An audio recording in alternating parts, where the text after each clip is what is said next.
हरि ओम गुरुभ्यो नमः। पिले गला क्लास रे आमे राशि मानकर जाति विभाग तथा ग्राम्य और अरण्य राशि विषय पढ़ी। आज क्लास रे आमे आगु बढ़िया। तो राशि नाम वर्ण विचार अरुणा शीतहरिता पाटल पांडु विचित्र शीतेतर पिशंकौ पिंगल कर्पूर बहु मलिना रुचयो यथासंख्यम। तो से कहले पुणी अरुण शीत हरिता पाटल पांडु विचित्र शीतर पिशंकौ पिंगल कर्पूर बभ्रुकमलिना रुचिरो यथासंख्यम। तो राशि नाम अर्थात राशि मानकर विभिन्न प्रकार रंग थाए। राशि मानकर कौन थाए ना भिन्न भिन्न प्रकार रंग थाए। क्रमशः तो क्रमशः कहबार तात्पर्य है जे मेष राशि ठारो जो बाकी जो द्वादश राशि रहा से क्रम भाव एपरी भाव वर्ण बा रंग थाए। कौन कौन ना अरुण तो मेष राशि जो वर्ण थाए तार वर्ण लाल बा अरुण वर्ण। मेष राशि वर्ण केमिति ना लाल कलर है। तो वृष राशि वर्ण हूँ शीत। शीतर अर्थ हूँ शुक्ल वर्ण। तो वृष राशि जो वर्ण बा कलर हूँ शीत वर्ण। आउ 3 नंबर राशि रहा मिथुन राशि। मिथुन राशि वर्ण हूँ हरित हरित वर्ण। कर्कट राशि वर्ण है पाटल वर्ण। और सिंह राशि वर्ण हूँ पांडुर वर्ण। पांडुर वर्ण बा हलदिया वर्ण टिके। कन्या राशि वर्ण हूँ विभिन्न रंग विचित्रा रंग। तो विभिन्न प्रकार रंग मिसिकी जमीती रंग सृष्टि हुए सेमिति कन्या राशि वर्ण विचित्रा राशि अर्थात विभिन्न प्रकार कलर थाए। तुला राशि वर्ण हूँ कृष्ण। तुला राशि वर्ण हूँ कृष्ण वर्ण। बिछा राशि वर्ण हूँ खैरिया पिशव वर्ण। तो बिछा राशि वर्ण कौन ना खैरिया वर्ण। धनु राशि वर्ण हूँ पिंगल वर्ण। तो मकर राशि वर्ण हूँ विचित्रा बा कर्पूर वर्ण। कुंभ राशि कलर हूँ बभ्रुक एवं मीन राशि वर्ण हूँ मलिन वर्ण बा मलिन।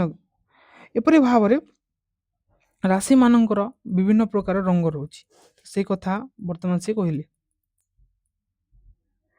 तो राशि नाम जलजादि विचार वर्तमान देखा जे कौ राशि जलज राशि आ कौ राशि स्थलज राशि।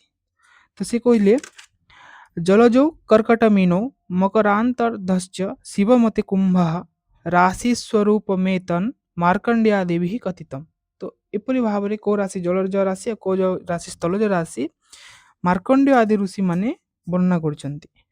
तो कर्कट मीनौ अर्थात कर्कट राशि और मीन राशि कर्कट मीन मकर तीनोटी राशि कर्कट राशि मीन राशि और मकर राशि शेषार्ध जलज राशि अटंती। शिव मते कुंभ भवति। शिवंक मतरे कुंभ मध्य जलज राशि अटंती। यह छड़ा आउ जेते भी अन्य राशि रहिले से सब शुष्क राशि। एपरी भाव में मार्कंड प्रभृति मुनि माने मत प्रस्थान करछन्ति। तो मार्कंड आदि मुनि मतरे कौ राशि जलज राशि ना कर्कट राशि जेहेतु कर्कट माने कौन कंकड़ा से जल रहे तो से जल राशि। मीन राशि हूँ माछ तो से माछ मध्य जलज राशि अटे। आ गोटे मकर ये तीनोटी राशि जलज राशि अटंती। आ बाकी जिते सब राशि रहिले समस्त राशि शुष्क राशि अटंती बोली शिव आदि आचार्य और मार्कंड आदि प्रभृति जो प्राचीन मुनि मन रही से मत पोषण कर। तो वर्तमान पृष्ठोदय शीर्षोदय राशि विचार तो से वर्तमान कौन कर को राशि पृष्ठोदय आ को राशि शीर्षोदय से कथा से वर्णना कर। शीर्षोदय और पृष्ठोदय कौन ना पृष्ठोदय माने जो राशि माने पछपटु पिठी पटर उदय होती पिठी बा पछर उदय होती पृष्ठोदय राशि कहुए। जो माने कौन ना शीर्ष उदय होती से शीर्षोदय राशि बोली कहुए। तेपरी भाव में को राशि पृष्ठोदय और को राशि शीर्षोदय से कथा से वर्तमान आलोचना कर। तो कौन कौन ना गोविश्व कर्की मिथुन सचाप मृग निशाख्या।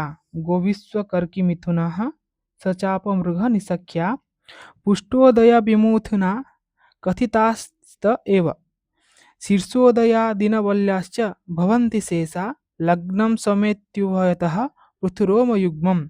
तो को राशि पृष्ठोदय और को राशि शीर्षोदय देखा जाओ। तो गो माने होची कौन गाय बा वृषभ राशि। विश्व ବିଶ୍ୱ ମାନେ ହେଉଛି ମକର ରାଶି। ଏଇଟା ସବୁ ରାଶି ମାନଙ୍କର ଅନ୍ୟ ନାମ ହେଲା। କର୍କିର ଅର୍ଥ ହେଉଛି କର୍କଟ ରାଶି। ଆଉ ମିଥୁନ ରାଶି ସଚାପ, ଚାପ ମାନେ ହେଉଛି ଧନୁ, ଧନୁ ରାଶି। ଆଉ ମୃଗାହ ମକର ରାଶି, ଏମାନେ କ'ଣ ଅଟନ୍ତି? ନିଶାଖ୍ୟାହା ଭବନ୍ତି। ଏହି ରାଶି ଗୁଡ଼ିକ ନିଶାବଳୀ ହୋଇଥାନ୍ତି। ଅର୍ଥାତ୍ ଏଇ ଯେଉଁ ରାଶି ରହିଲେ, ଯେ ବୃଷ ରାଶି ହେଲା, ମେଷ, କର୍କଟ, ମିଥୁନ, ଧନୁ ଆଉ ମକର, এই ରାଶି ଗୁଡ଼ିକ ନିଶାବଳୀ ହୋଇଥାନ୍ତି। ଅର୍ଥାତ୍ ରାତ୍ରି ବେଳରେ ଏମାନଙ୍କର ବଳ ଅଧିକ ଥାଏ। ସେମିତି ବିମୁଥୁନାହା, ବିମୁଥୁନା ଅର୍ଥାତ୍ ମିଥୁନ ରାଶିକୁ ଛାଡ଼ିଦେଲେ, ଯେଉଁ ମିଥୁନ ରାଶି ଅଛି ତାକୁ ଛାଡ଼ିଦେଲେ ଅନ୍ୟ ରାଶିମାନେ ଯେତେ ରହିଲେ ସେଗୁଡ଼ିକ ସବୁ ପୃଷ୍ଠୋଦୟ ହୋଇଥାନ୍ତି। ଅର୍ଥାତ୍ ମିଥୁନ ରାଶିକୁ ଛାଡ଼ି ଅନ୍ୟ ରାଶିମାନେ ପୃଷ୍ଠରୁ ଉଦୟ ହୋଇଥାନ୍ତି। ଅବଶିଷ୍ଟ ରାଶି କିଏ କିଏ ରହିଲେ? ସିଂହ ହେଲା, କନ୍ୟା, ତୁଳା, ବିଛା, କୁମ୍ଭ ଓ ମିଥୁନ। ଏଗୁଡ଼ିକ ଯେଉଁ ସିଂହ ରାଶି ରହିଲା, କନ୍ୟା ରାଶି, ତୁଳା ରାଶି, ବିଛା ରାଶି, କୁମ୍ଭ ଆଉ ମିଥୁନ, ଏଗୁଡ଼ିକ ଶୀର୍ଷୋଦୟ ଅଟନ୍ତି। ଅର୍ଥାତ୍ ଏମାନେ ଶୀର୍ଷରୁ ଉଦୟ ହୋଇଥାନ୍ତି। ଶୀର୍ଷୋଦୟ ରାଶି ଗୁଡ଼ିକ ଦିନ ବେଳା ବଳବାନ ହୋଇଥାନ୍ତି। ଯେଉଁ ଶୀର୍ଷୋଦୟ ରାଶି ଗୁଡ଼ିକ ଥାନ୍ତି ସେମାନଙ୍କର ଶକ୍ତି ବଳ ଦିନ ବେଳେ ଅଧିକ ଥାଏ। ମୀନ ରାଶି ଦିବା ଓ ରାତ୍ରରେ ସମାନ ବଳ ଥାଏ। ମୀନ ରାଶି ଦିନ ବେଳିଆ ବି ଯେତେ ବଳବାନ ଥାଏ, ରାତ୍ରି କାଳରେ ମଧ୍ୟ ସେ ରାଶିର ସେତେ ବଳ ଥାଏ। ତ ପୃଷ୍ଠଦେୟର ଏଇ ଯେଉଁ ଶୀର୍ଷଦେୟ ପୃଷ୍ଠଦେୟର କାରଣ କ'ଣ? ପୃଷ୍ଠଦେୟ ବିଫଳତା ଯଦି ପ୍ରଶ୍ନ ଲଗ୍ନ ବା ପ୍ରଶ୍ନ ପ୍ରସଙ୍ଗରେ ଚନ୍ଦ୍ରମା ପୃଷ୍ଠଦେୟ ରାଶିରେ ଅବସ୍ଥାନ କରେ, ତେବେ ରାଶି ବଳହୀନ ହୋଇଯାଇଥାଏ। ତ ପୃଷ୍ଠଦେୟ ଶୀର୍ଷଦେୟର ପ୍ରୟୋଗ କେତେବେଳେ କରାଯାଏ ନା, ଯେତେବେଳେ ଆମେ କୌଣସି ସ୍ଥାନକୁ ଗମନ ଆଦି ପ୍ରସଙ୍ଗ ଆସିଥାଏ, ତ ସେ ପ୍ରଶ୍ନ ଲଗ୍ନରେ ଗମନ ପ୍ରସଙ୍ଗରେ ଯେଉଁ ପ୍ରଶ୍ନ ଲଗ୍ନକୁ ନେଇ କ'ଣ କରାଯାଇଥାଏ ନା, ଶୀର୍ଷଦେୟ ଓ ପୃଷ୍ଠଦେୟ ରାଶି ବିଚାର କରାଯାଇଥାଏ। ତ ଦିନ ବେଳେ ଦିବାବଳୀ ଲଗ୍ନ ଥିଲେ ଶୁଭ ହୋଇଥାଏ। ଆଉ ରାତି ସମୟରେ ଯଦି ରାତ୍ରି ବଳି ଲଗ୍ନ ରହିବ ତାହେଲେ ତାହା ଶୁଭ ପ୍ରଦାନ କରିଥାଏ। ତାହେଲେ ଲଗ୍ନମ୍ କ'ଣ?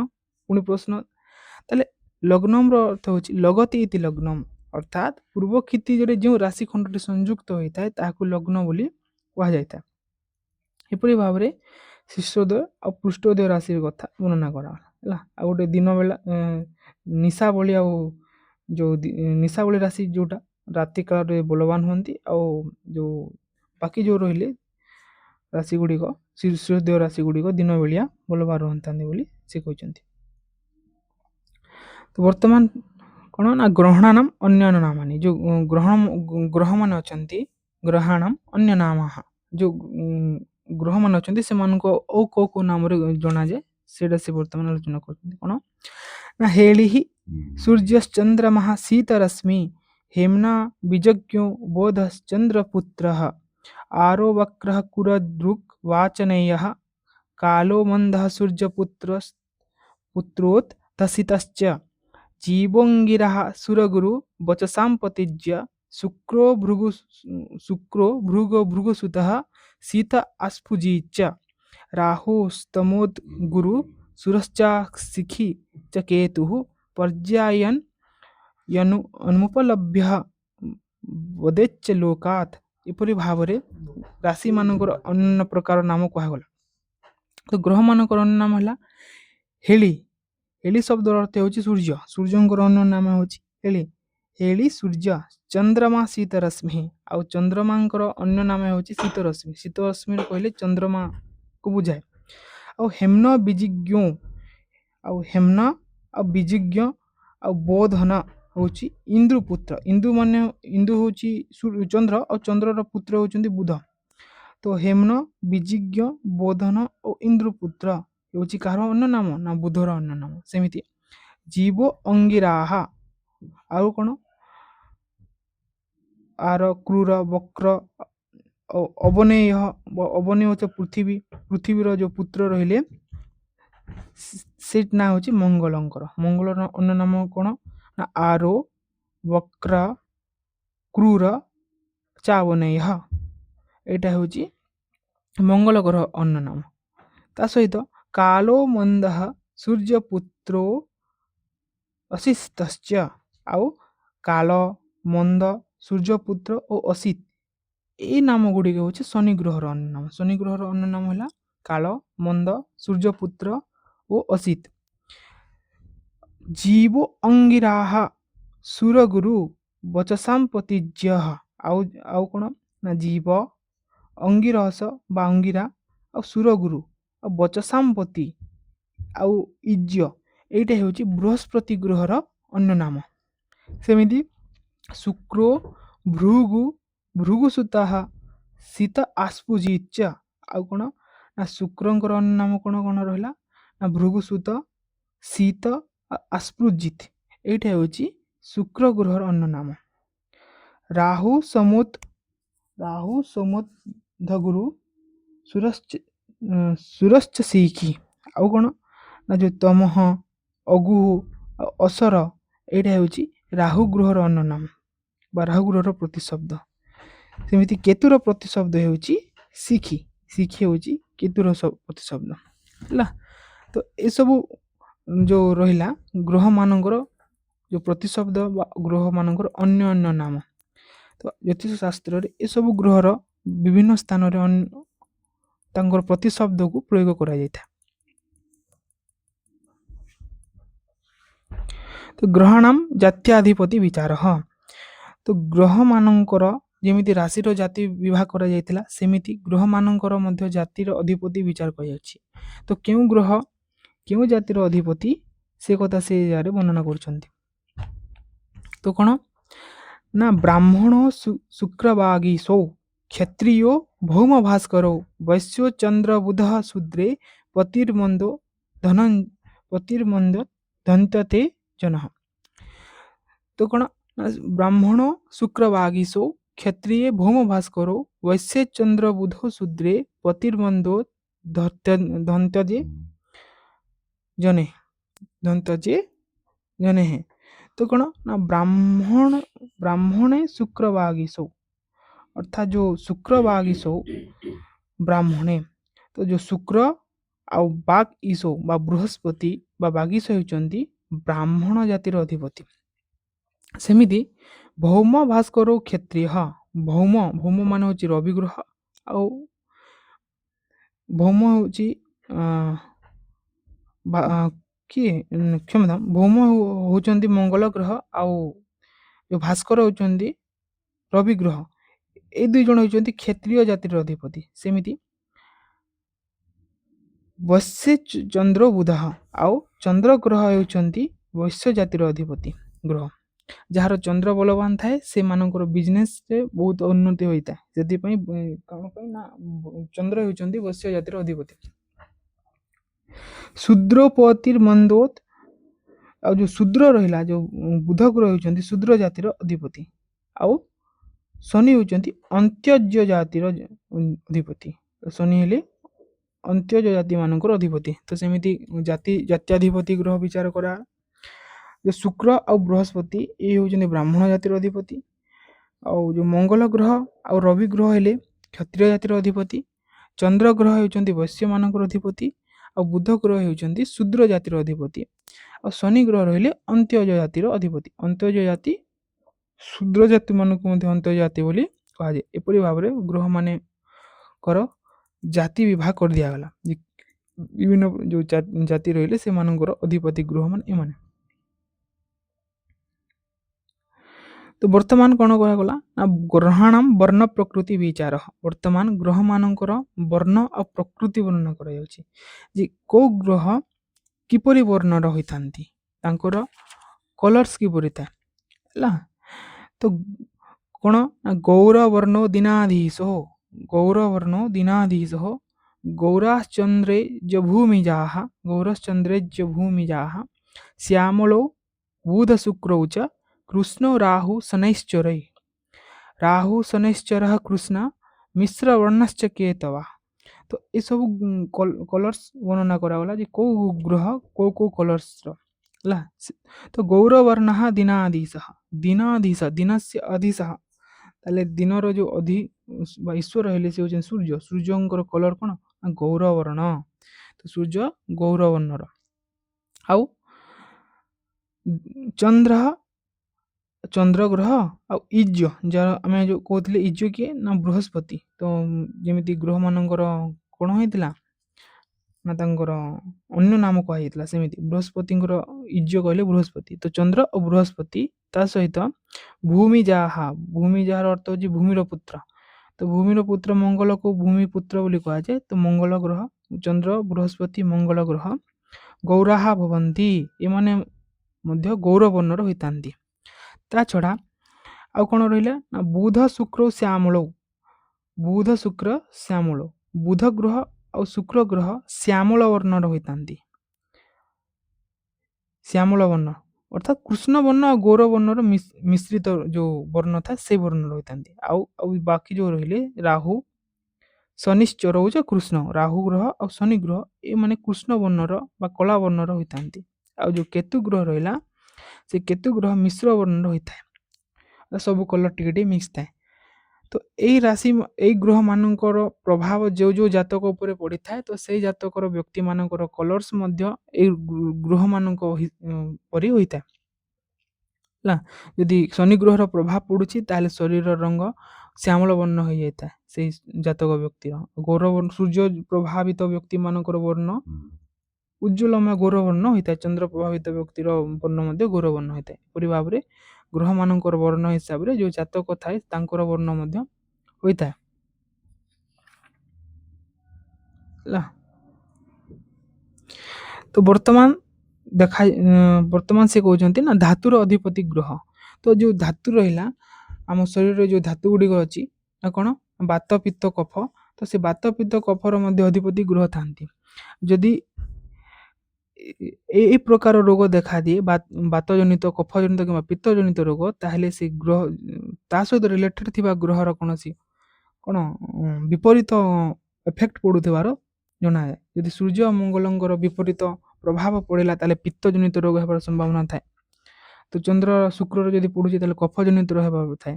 ତ ଆମେ ଦେଖିବା ବର୍ତ୍ତମାନ କେଉଁ ଗ୍ରହ କେଉଁ ଧାତୁର ଅଧିପତି ଅଟନ୍ତି। ତ ପ୍ରଥମ ଧାତୁ ହେଉଛି ପିତ୍ତ। ଯେଉଁ ପିତ୍ତ ଧାତୁର ଅଧିପତି ଗ୍ରହ ହେଲେ ସୂର୍ଯ୍ୟ ଓ ମଙ୍ଗଳ। ଏ ସୂର୍ଯ୍ୟ ଓ ମଙ୍ଗଳ ହେଉଛନ୍ତି ପିତ୍ତ ଯେଉଁ ଧାତୁର ଅଧିପତି ଗ୍ରହ। ସେମିତି କଫର ଅଧିପତି ହେଲେ ଚନ୍ଦ୍ର ଆଉ ଶୁକ୍ର ଗ୍ରହ। ଆଉ ବାତର ଅଧିପତି ଗ୍ରହ ହେଲେ ରାହୁ ଆଉ ଶନି ଗ୍ରହ। ବାତ ପିତ୍ତ କଫ ଏ ତିନୋଟି ଯାକର ଯେଉଁ ଧାତୁର ଅଧିପତି ଗ୍ରହ ହେଉଛନ୍ତି ବୁଧ ଓ ବୃହସ୍ପତି। ଯଦି ପିତ୍ତ ଜନିତ ରୋଗ ହେଲା ତାହେଲେ ଚନ୍ଦ୍ର ମଙ୍ଗଳର ଯଦି ଦୁଷ୍ପ୍ରଭାବ ପଡ଼ିବ ତାହେଲେ ପିତ୍ତ ଜନିତ ରୋଗ ହେବାର ସମ୍ଭାବନା ଥାଏ। ଚନ୍ଦ୍ର ଶୁକ୍ରର ଯଦି ଦୁଷ୍ପ୍ରଭାବ ପଡ଼େ ତାହେଲେ କଫ ଜନିତ ରୋଗ ହେବା ପାଇଁ ସମ୍ଭାବନା ଥାଏ। ରାହୁ ଆଉ ଶନି ଗ୍ରହର ଯଦି ଦୁଷ୍ପ୍ରଭାବ ପଡ଼େ ତାହେଲେ ବାତ ଜନିତ ରୋଗ ହେବାର ସମ୍ଭାବନା ଥାଏ।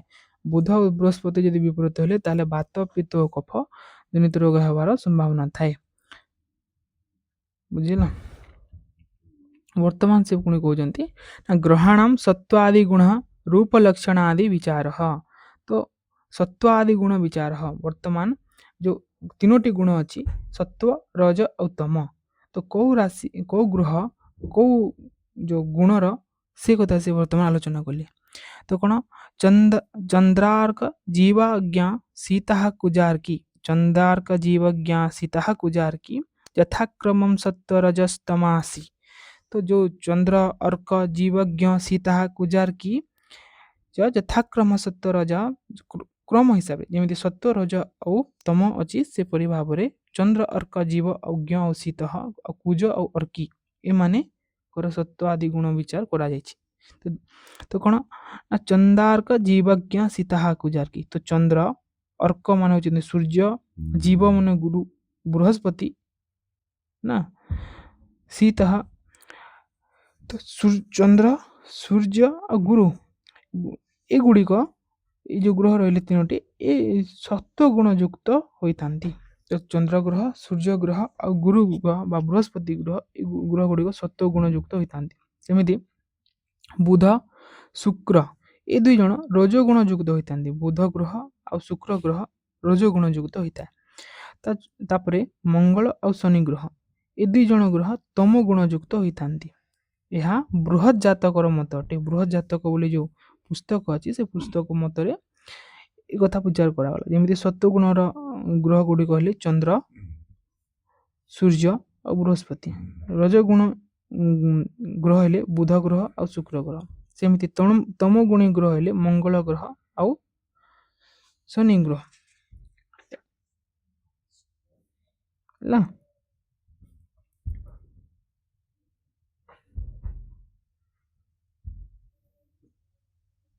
ତ ବର୍ତ୍ତମାନ ସେ କ'ଣ କରିଛନ୍ତି ନା ଯେଉଁ ନବଗ୍ରହ ରହିଲେ ସେ ନବଗ୍ରହର ସ୍ୱରୂପ ଗୋଟେ ଗୋଟେ କରି ସିଏ ଆଲୋଚନା କରିଛନ୍ତି।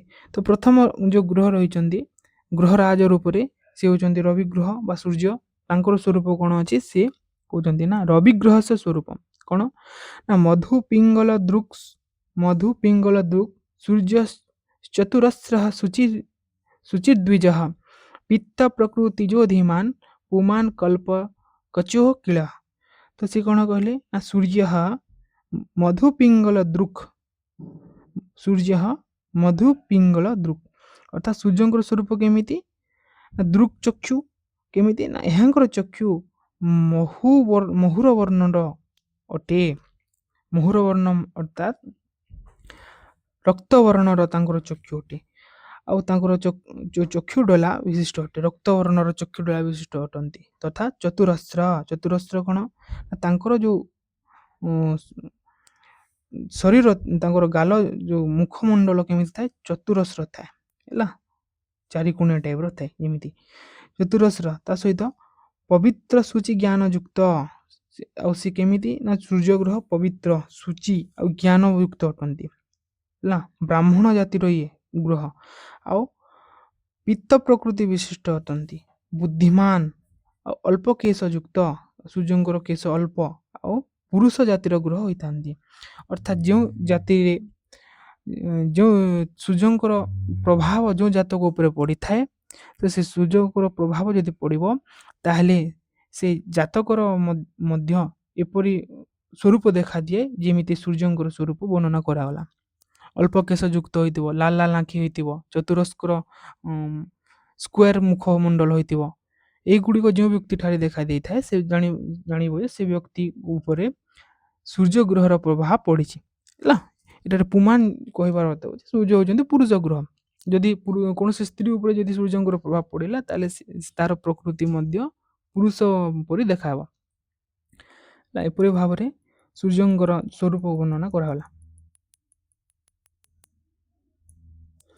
ତ ବର୍ତ୍ତମାନ ଚନ୍ଦ୍ରଗ୍ରହस्य ସ୍ୱରୂପं କିମସ୍ତି ଆଲୋଚयामः। ତ ଚନ୍ଦ୍ରଗ୍ରହ ସ୍ୱରୂପ କ'ଣ ଗଲା ନା ବହୁବାତ କଫଃ ପ୍ରାଜ୍ଞ ଚନ୍ଦ୍ର ବୃନ୍ତ ତନୁଦ୍ୱିଜଃ ସୁବଟ୍ଟକ ମଧୁବାକ୍ୟଶ୍ଚ ଚଞ୍ଚଲୋ ମଦନାତୁରଃ। ଏଇଟା ହେଲା କ'ଣ ଚନ୍ଦ୍ରଗ୍ରହଙ୍କର ସ୍ୱରୂପ। ତ ଚନ୍ଦ୍ରଗ୍ରହ କେମିତି ନା ଚନ୍ଦ୍ର ବହୁବାତ କଫଃ। ତ କଫ ବାତ କଫର ପ୍ରଭାବ ଚନ୍ଦ୍ରଗ୍ରହ ପାଇଁ ହିଁ ପଡ଼ିଥାଏ। ତ ଚନ୍ଦ୍ର ପ୍ରକୃତରେ କ'ଣ ବାତ କଫ ଯୁକ୍ତ ହୋଇଥାଏ ଏମିତି ହେଲା। ତା ଛଡ଼ା ପ୍ରାଜ୍ଞ କ'ଣ ପ୍ରାଜ୍ଞ ଅର୍ଥାତ୍ ସେ ଯେଉଁମାନେ ବୁଦ୍ଧିମାନ, ଚନ୍ଦ୍ର ହେଉଛନ୍ତି ବୁଦ୍ଧିମାନ ଆଉ ତାଙ୍କର ଶରୀର ଗୋଲାକାର ହୋଇଥାଏ।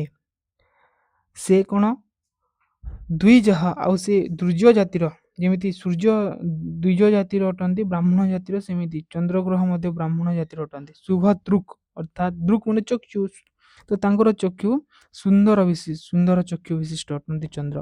ମଧୁବାକ୍ୟ ଆଉ ସେ ମଧୁର ବଚନ କହୁଥିବା, ଚଞ୍ଚଳ ଚଳଚଞ୍ଚଳ ପ୍ରକୃତି ବିଶିଷ୍ଟ ଓ ମଦନାତୁର ଭବନ୍ତି ଆଉ କାମାତୁର ହୋଇଥାନ୍ତି। ଚନ୍ଦ୍ରଗ୍ରହର ସ୍ୱରୂପ ଏଇଟା। ଯେ ଚନ୍ଦ୍ର କେମିତି ଚନ୍ଦ୍ରର ପ୍ରକୃତି ହେଉଛି ବାତ କଫ ଯୁକ୍ତ।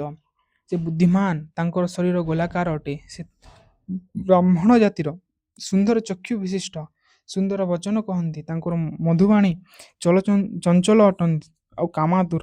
ଏଇଟା ହେଉଛି ଚନ୍ଦ୍ରଙ୍କର ସ୍ୱରୂପ। ସେମିତି ଯଦି ଚନ୍ଦ୍ର ଗ୍ରହର ପ୍ରଭାବ ଯଦି ଜାତକ ଉପରେ ପଡ଼ିଥାଏ ତାହେଲେ ସେ ଜାତକର ସ୍ୱଭାବ ମଧ୍ୟ ଚନ୍ଦ୍ର ଗ୍ରହଙ୍କ ପରି ହୋଇଥାଏ। ଚନ୍ଦ୍ର ସେ କଥା ତ ଯାହା ଉପରେ ପଡ଼ିଥାଏ ଚନ୍ଦ୍ରଗ୍ରହ ପ୍ରଭାବ ସେ ମଧ୍ୟ ସୁନ୍ଦର ବାତବିଦ କଫଯୁକ୍ତ ହୋଇଥାଏ, ବୁଦ୍ଧିମାନ ହୋଇଥାଏ, ତାର ଶରୀର ମଧ୍ୟ ଗୋଲାକାର ହୋଇଥାଏ ସେ ଆଉ ସୁନ୍ଦର ଚକ୍ଷୁ ବିଶିଷ୍ଟ ହୋଇଥାଏ। ସବୁବେଳେ ସେ ମିଠା ମିଠା କଥା କହୁଥିବ ଆଉ କ'ଣ ଚଞ୍ଚଳ ରହୁଥିବ, ସିଏ ତାର ସେ ସ୍ଥିରରେ ରହିପାରିବ ନାହିଁ ଆଉ କାମାତୁର ହୋଇଥିବ। ଏପରି ଭାବରେ ଚନ୍ଦ୍ରଙ୍କର ସ୍ୱରୂପ କୁହାଗଲା। ଆଉ ଯେଉଁ ଗ୍ରହ ରହିଲେ ଆଉ ଗୋଟେ ଗ୍ରହ ନା ମଙ୍ଗଳ ଗ୍ରହस्य ସ୍ୱରୂପମ୍ ଇଦାନୀं ମଙ୍ଗଳ ଗ୍ରହस्य ସ୍ୱରୂପମ୍ କିମସ୍ତି ସେ ଉପସ୍ଥାପିତବନ୍ତः। କ'ଣ ନା ଚନ୍ଦ୍ରଗ୍ରହ ମଙ୍ଗଳ ଗ୍ରହ ସ୍ୱରୂପ କ'ଣ କୁହାଗଲା ନା କ୍ରୂର ରକ୍ତକ୍ଷଣ ଭୌମ ଚପଲୋଦ୍ଦାର ମୂର୍ତ୍ତିକାଃ ପିତ୍ତ ପ୍ରକୃତିକଃ କ୍ରୋଧୀ କୃଷ ମଧ୍ୟ ତନୁର୍ଦ୍ୱିଜଃ। ଏଇଟା ହେଲା ମଙ୍ଗଳ ଗ୍ରହର ସ୍ୱରୂପ। ତ ମଙ୍ଗଳ ଗ୍ରହ କେମିତି ନା କ୍ରୂର, ମଙ୍ଗଳ ଗ୍ରହ କ୍ରୂର ଅଟନ୍ତି। ଭୌମ ଭୂମିପୁତ୍ର ମଙ୍ଗଳ ଯିଏ ରହିଲେ କ୍ରୂର ଅଟନ୍ତି। ରକ୍ତକ୍ଷଣ, ତାଙ୍କର ଯେଉଁ ଅକ୍ଷଣ ରହିଲା ସେ ରକ୍ତବର୍ଣ୍ଣ ଅର୍ଥାତ୍ ଲାଲ ଚକ୍ଷୁ ବିଶିଷ୍ଟ ରକ୍ତବର୍ଣ୍ଣ। ଚପଳଃ ଅର୍ଥାତ୍ ଚଞ୍ଚଳ, ଯେମିତି ଚନ୍ଦ୍ର ଚଞ୍ଚଳ ଥିଲେ ସେମିତି ଯେଉଁ ମଙ୍ଗଳ ଅଛନ୍ତି ସେ ମଧ୍ୟ ଚଞ୍ଚଳ ଅଟନ୍ତି। ଉଦାର ମୂର୍ତ୍ତିକଃ, ଆଉ ସେ ଉଦାରବାନ ଅଟନ୍ତି। ଆଉ ପିତ୍ତ ପ୍ରକୃତି ସେ ପିତ୍ତ ପ୍ରକୃତି, ପିତ୍ତର ପ୍ରଭାବ ଥାଏ ଚନ୍ଦ୍ରଙ୍କ ଉପରେ। ତ ଚନ୍ଦ୍ର ଯାହାର ଜାତକର ଥାନ୍ତି ସେ ମଧ୍ୟ ପିତ୍ତର ପ୍ରଭାବ ତା ଉପରେ ଦେଖାଦିଏ। ଆଉ କ'ଣ ନା କ୍ରୋଧୀ, ଚନ୍ଦ୍ର ଯେମିତି ସୌମ୍ୟ, ତାର ବିପରୀତ ହେଉଛନ୍ତି ଆମର ମଙ୍ଗଳ ହେଉଛନ୍ତି କ୍ରୋଧୀ। ଯେହେତୁ ମଙ୍ଗଳ ହେଉଛନ୍ତି ଗ୍ରହମାନଙ୍କର ସେନାପତି, ତ ସେଥିପାଇଁ ମଙ୍ଗଳ କ୍ରୋଧୀ ରୁହନ୍ତି। ଆଉ କ'ଣ ନା କୃଷମ ଅର୍ଥାତ୍ ରୁଗ୍ଣ ତଥା ମଧ୍ୟମ ଶରୀର ବିଶିଷ୍ଟ ହୋଇଥାନ୍ତି। ଆଉ ଇଏ ହେଉଛନ୍ତି ଦ୍ୱିଜ ଜାତିର ଅର୍ଥାତ୍ ବ୍ରାହ୍ମଣ ଜାତିର ଇଏ କି ମଙ୍ଗଳ। ତ ମଙ୍ଗଳ ଗ୍ରହର ପ୍ରଭାବ ଯେଉଁ ଜାତକ ଉପରେ ପଡ଼ିଥାଏ ତାର ସ୍ୱରୂପ ମଧ୍ୟ ମଙ୍ଗଳ ଗ୍ରହ ପରି ହୋଇଥାଏ। ସେ ମଧ୍ୟ କ୍ରୂର ହୋଇଥାଏ, ଲାଲ ଚକ୍ଷୁ ବିଶିଷ୍ଟ ହୋଇଥାଏ, ଆଉ ଅସ୍ଥିର ମନ ବା ଚଞ୍ଚଳ ହୋଇଥାଏ, ଆଉ କ୍ରୋଧୀ ହୋଇଥାଏ, ରୁଗ୍ଣ ହୋଇଥାଏ, ମଧ୍ୟମ ଶରୀର ବିଶିଷ୍ଟ ହୋଇଥାଏ। ଏପରି ଭାବରେ ଯେଉଁ ମଙ୍ଗଳ ଗ୍ରହ ରହିଲେ ସେ ମଙ୍ଗଳ ଗ୍ରହଙ୍କର ସ୍ୱରୂପ ବର୍ଣ୍ଣନା କରାଗଲା। ଏପରି ଯଦି କିଛି ଲକ୍ଷଣ ଅନ୍ୟ କାହା ପାଖରେ ଦେଖାଯାଉଛି ତାହେଲେ ଆମେ ଜାଣିବା ଯେ ମଙ୍ଗଳ ଗ୍ରହର ପ୍ରଭାବ ତା ଉପରେ ପଡ଼ିଛି। ଆଉ ଗୋଟେ ଗ୍ରହ, ନେକ୍ସଟ ଗ୍ରହ ହେଉଛନ୍ତି ବୁଧ ଗ୍ରହ ସେ ସ୍ୱରୂପ। ବର୍ତ୍ତମାନ ସେ କ'ଣ କରୁଛନ୍ତି ନା ବୁଧ ଗ୍ରହର ସ୍ୱରୂପ କ'ଣ ଅଛି ସେଇଟା ବର୍ଣ୍ଣନା ସେ କରୁଛନ୍ତି। ବୁଧ ଗ୍ରହ କ'ଣ, ତାଙ୍କର ସ୍ୱରୂପ କେମିତି ଅଛି ନା ବପୁଃ ଶ୍ରେଷ୍ଠ ଶ୍ଲିଷ୍ଟବାକ୍ ଚ ହ୍ୟତିହାସ୍ୟ ରୁଚି ବୁଧଃ ବିତ୍ତବାନ୍ କଫବାନ୍ ବିପ୍ର ମାରୁତଃ ପ୍ରକୃତିସ୍ତଥା। ତ ବୁଧ କେମିତି ନା ବୁଧ ଶ୍ରେଷ୍ଠ, ବୁଧ ହେଉଛନ୍ତି କ'ଣ ବୁଧଙ୍କର ଶରୀର ଶ୍ରେଷ୍ଠ ଶରୀର ଅର୍ଥାତ୍ ସୁନ୍ଦର ଶରୀର ବିଶିଷ୍ଟ। ଶ୍ଲିଷ୍ଟବାକ୍ ମାନେ କ'ଣ ନା ବକ୍ର ବାକ୍ୟ ପ୍ରୟୋଗକାରୀ, ସେ ବାକ୍ୟ ପ୍ରୟୋଗ କରିବାରେ ଚତୁର ଥାନ୍ତି। ହ୍ୟତି ହାସ୍ୟ ରୁଚି, ହାସ୍ୟ ରୁଚିର ଅର୍ଥାତ୍ ସେ ଅତି ହାସ୍ୟ ରସିକା ହୋଇଥାନ୍ତି। ଆଉ କ'ଣ ପିତ୍ତବାନ୍, ପିତ୍ତବାନ୍ ଆଉ କଫବାନ୍ ବୋଥ, ପିତ୍ତ ଆଉ କଫ ଯୁକ୍ତ ହୋଇଥାନ୍ତି ତଥା ବାତ ପ୍ରକୃତି ବିଶିଷ୍ଟ ତଥା ସିଏ କ'ଣ ବିପ୍ର ଅଟନ୍ତି। ବିପ୍ର ଅର୍ଥାତ୍ ସେ ଜାତିରେ ବ୍ରାହ୍ମଣ ଅଟନ୍ତି। ତ ବୁଧଙ୍କର ଯେଉଁ ସ୍ୱରୂପ ରହିଲା କେମିତି ନା ବୁଧଙ୍କର ଯେଉଁ ଶରୀର ହେଉଛି ବହୁତ ସୁନ୍ଦର ଶରୀର ବିଶିଷ୍ଟ। ସିଏ କ'ଣ କରିଥାନ୍ତି ନା ବାକ୍ୟ ପ୍ରୟୋଗରେ ସିଏ ଏକ୍ସପର୍ଟ ଥାନ୍ତି, ଅତି ହାସ୍ୟ ରସିକା ଥାନ୍ତି, ସିଏ କମେଡ଼ିଆନ୍ ସ୍ୱଭାବର ଥାନ୍ତି, ପିତ୍ତ କଫ ବାତ ପ୍ରକୃତି ବିଶିଷ୍ଟ ଥାନ୍ତି, ଆଉ ତାଙ୍କର ଜାତିରେ ସେ ବ୍ରାହ୍ମଣ ଜାତିର ଥାନ୍ତି। ସେ ଅର୍ଥାତ୍ ଯେତେବେଳେ ବୁଧଙ୍କର ପ୍ରଭାବ ଜାତକ ଉପରେ ପଡ଼ିଥାଏ ସେ ଜାତକର ସ୍ୱଭାବ ମଧ୍ୟ ଏହିପରି ହୋଇଯାଇଥାଏ। ଅର୍ଥାତ୍ ସୁନ୍ଦର ଶରୀର ବିଶିଷ୍ଟ, ବକ୍ର ବାକ୍ୟ ପ୍ରୟୋଗରେ ଏକ୍ସପର୍ଟ ଥିବେ, ତାପରେ କମେଡ଼ିଆନ୍ ପ୍ରକାର ଥିବେ, ବ୍ୟକ୍ତବିଦ କଫଯୁକ୍ତ ଥିବେ। ଏପରି ଭାବରେ ବୁଧଙ୍କର ପ୍ରଭାବ ପଡ଼ିଥାଏ ସେ ଜାତକ ଉପରେ। ବର୍ତ୍ତମାନ କ'ଣ କହୁଛନ୍ତି ପୁଣି ବୃହସ୍ପତି ଗ୍ରହର ସ୍ୱରୂପ ବର୍ଣ୍ଣନା କରାଗଲା। ବୃହସ୍ପତି ଗ୍ରହ, ତ ବୃହସ୍ପତି ଗ୍ରହର ସ୍ୱରୂପ କେମିତି ବୃହତ୍ ଗାତ୍ରୋ ଗୁରୁଶ୍ଚୈବ ପିଙ୍ଗଳ ମୂର୍ଧଜକ୍ଷଣଃ କଫ ପ୍ରକୃତିଜୋ ଧୀମାନ୍ ସର୍ବଶାସ୍ତ୍ର ବିଶାରଦଃ।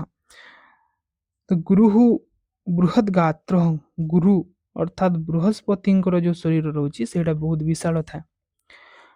ପିଙ୍ଗଳ ମୂର୍ଧଜକ୍ଷଣଃ, ଚକ୍ଷୁ ଆଉ ମୂର୍ଧଜ ଅର୍ଥ ମସ୍ତକ କ'ଣ ନା ଯେଉଁ ପିଙ୍ଗଳ ମୂର୍ଧଜକ୍ଷଣ, ତାଙ୍କର ଯେଉଁ ପିଙ୍ଗଳ ବର୍ଣ୍ଣର ହୋଇଥାଏ କ'ଣ ନା ମୂର୍ଧଜା ଅର୍ଥାତ୍ ଯେଉଁ ମସ୍ତକର ଯେଉଁ କେଶଟା ସେଇଟା ପିଙ୍ଗଳ ବର୍ଣ୍ଣର ହୋଇଥାଏ। କଫ ପ୍ରକୃତି ଯେଉଁ, ଆଉ ସେ କଫ ପ୍ରକୃତି ବିଶିଷ୍ଟ ହୋଇଥାନ୍ତି। ତା ସହିତ ଧୀମାନ ଅର୍ଥାତ୍ ବୁଦ୍ଧିମାନ, ଯେହେତୁ ବୃହସ୍ପତି ହେଉଛନ୍ତି ଦେବତାମାନଙ୍କର ଗୁରୁ, ତ ସେ ବୁଦ୍ଧିମାନ ହୋଇଥାନ୍ତି। ତା ସହିତ ସର୍ବଶାସ୍ତ୍ର ବିଶାରଦ, ସର୍ବଶାସ୍ତ୍ରରେ ବିଶାରଦ ମଧ୍ୟ ହୋଇଥାନ୍ତି ବୃହସ୍ପତି। ତ ଏଇଟା ହେଉଛି ବୃହସ୍ପତିଙ୍କର ସ୍ୱରୂପ। ବୃହସ୍ପତି କେମିତି ନା ତାଙ୍କର ଶରୀର ବିଶାଳ ଶରୀର ବିଶିଷ୍ଟ, ଚକ୍ଷୁ ବିଶାଳ ଚକ୍ଷୁ, ମସ୍ତକର କେଶ ପିଙ୍ଗଳ ବର୍ଣ୍ଣର ହୋଇଥାଏ ତାଙ୍କର, କଫ ପ୍ରକୃତି ବିଶିଷ୍ଟ ବୁଦ୍ଧିମାନ ଆଉ ସର୍ବଶାସ୍ତ୍ର ବିଶାରଦ ଏଇଟା ହେଉଛି ବୃହସ୍ପତି ଗ୍ରହଙ୍କର ସ୍ୱରୂପ। ତ ବୃହସ୍ପତି ଗ୍ରହର ପ୍ରଭାବ ଯେଉଁ ଜାତକ ଉପରେ ପଡ଼ିଥାଏ ତ ସେ ଜାତକର ବ୍ୟକ୍ତିର ସ୍ୱଭାବ ମଧ୍ୟ ଏପରି ହୋଇଯାଇଥାଏ। ତ ସେ ବ୍ୟକ୍ତି ମଧ୍ୟ କ'ଣ ହୋଇଥାଏ ସୁନ୍ଦର ବିଶାଳ ଶରୀର ବିଶିଷ୍ଟ ହୋଇଥାଏ, ସର୍ବଶାସ୍ତ୍ର ବିଶାରଦ ହୋଇଥାଏ, ଜ୍ଞାନୀ ହୋଇଥାଏ, ଏପରି ପଣ୍ଡିତ୍ୟ ପରିପୂର୍ଣ୍ଣ ହୋଇଯାଇଥାଏ। ଯେ ପାଣ୍ଡିତ୍ୟ ଜ୍ଞାନୀ ହୋଇଥାଏ ତା ଉପରେ ବୃହସ୍ପତି ଗ୍ରହର ପ୍ରଭାବ ପଡ଼ିଥାଏ ହେଲା। ବର୍ତ୍ତମାନ ସେ ଶୁକ୍ର ଗ୍ରହର ସ୍ୱରୂପ ଶୁକ୍ର ଗୃହस्य ସ୍ୱରୂପମ୍ କିମସ୍ତି।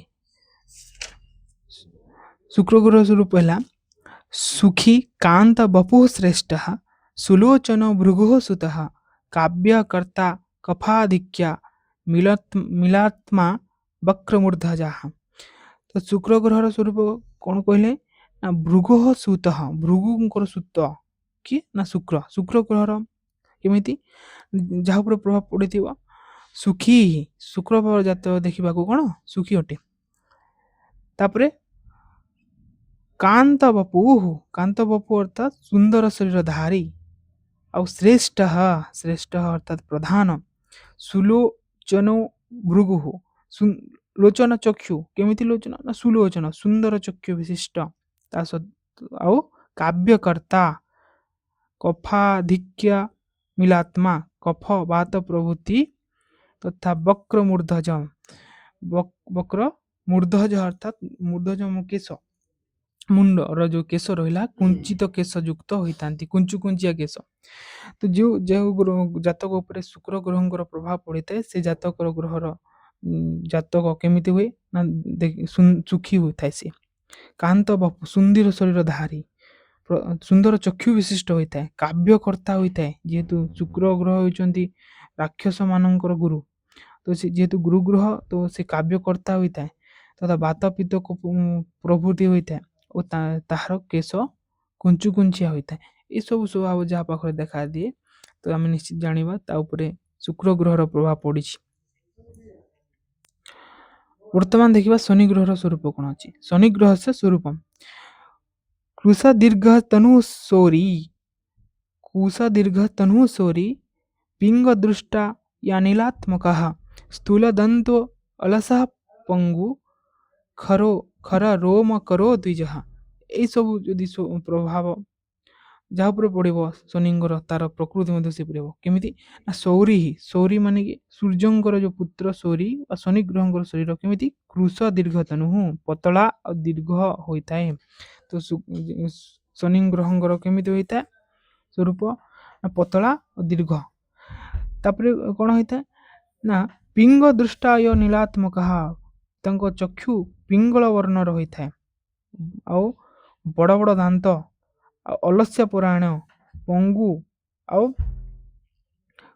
ଖର ରୋମ କରହ, ଆଉ ତାଙ୍କର ଯେଉଁ ଲୋମ ଥାଏ ବା କେଶ ସେଇଟା କର୍କଶ ହୋଇଯାଇଥାଏ, ଚୁଟିଟା ହେଲା କର୍କଶ ଯୁକ୍ତ ନିଶ ଢାଡ଼ି ଓ କେଶ ବିଶିଷ୍ଟ ତଥା ବାତ ପ୍ରକୃତ ହୋଇଥାନ୍ତି।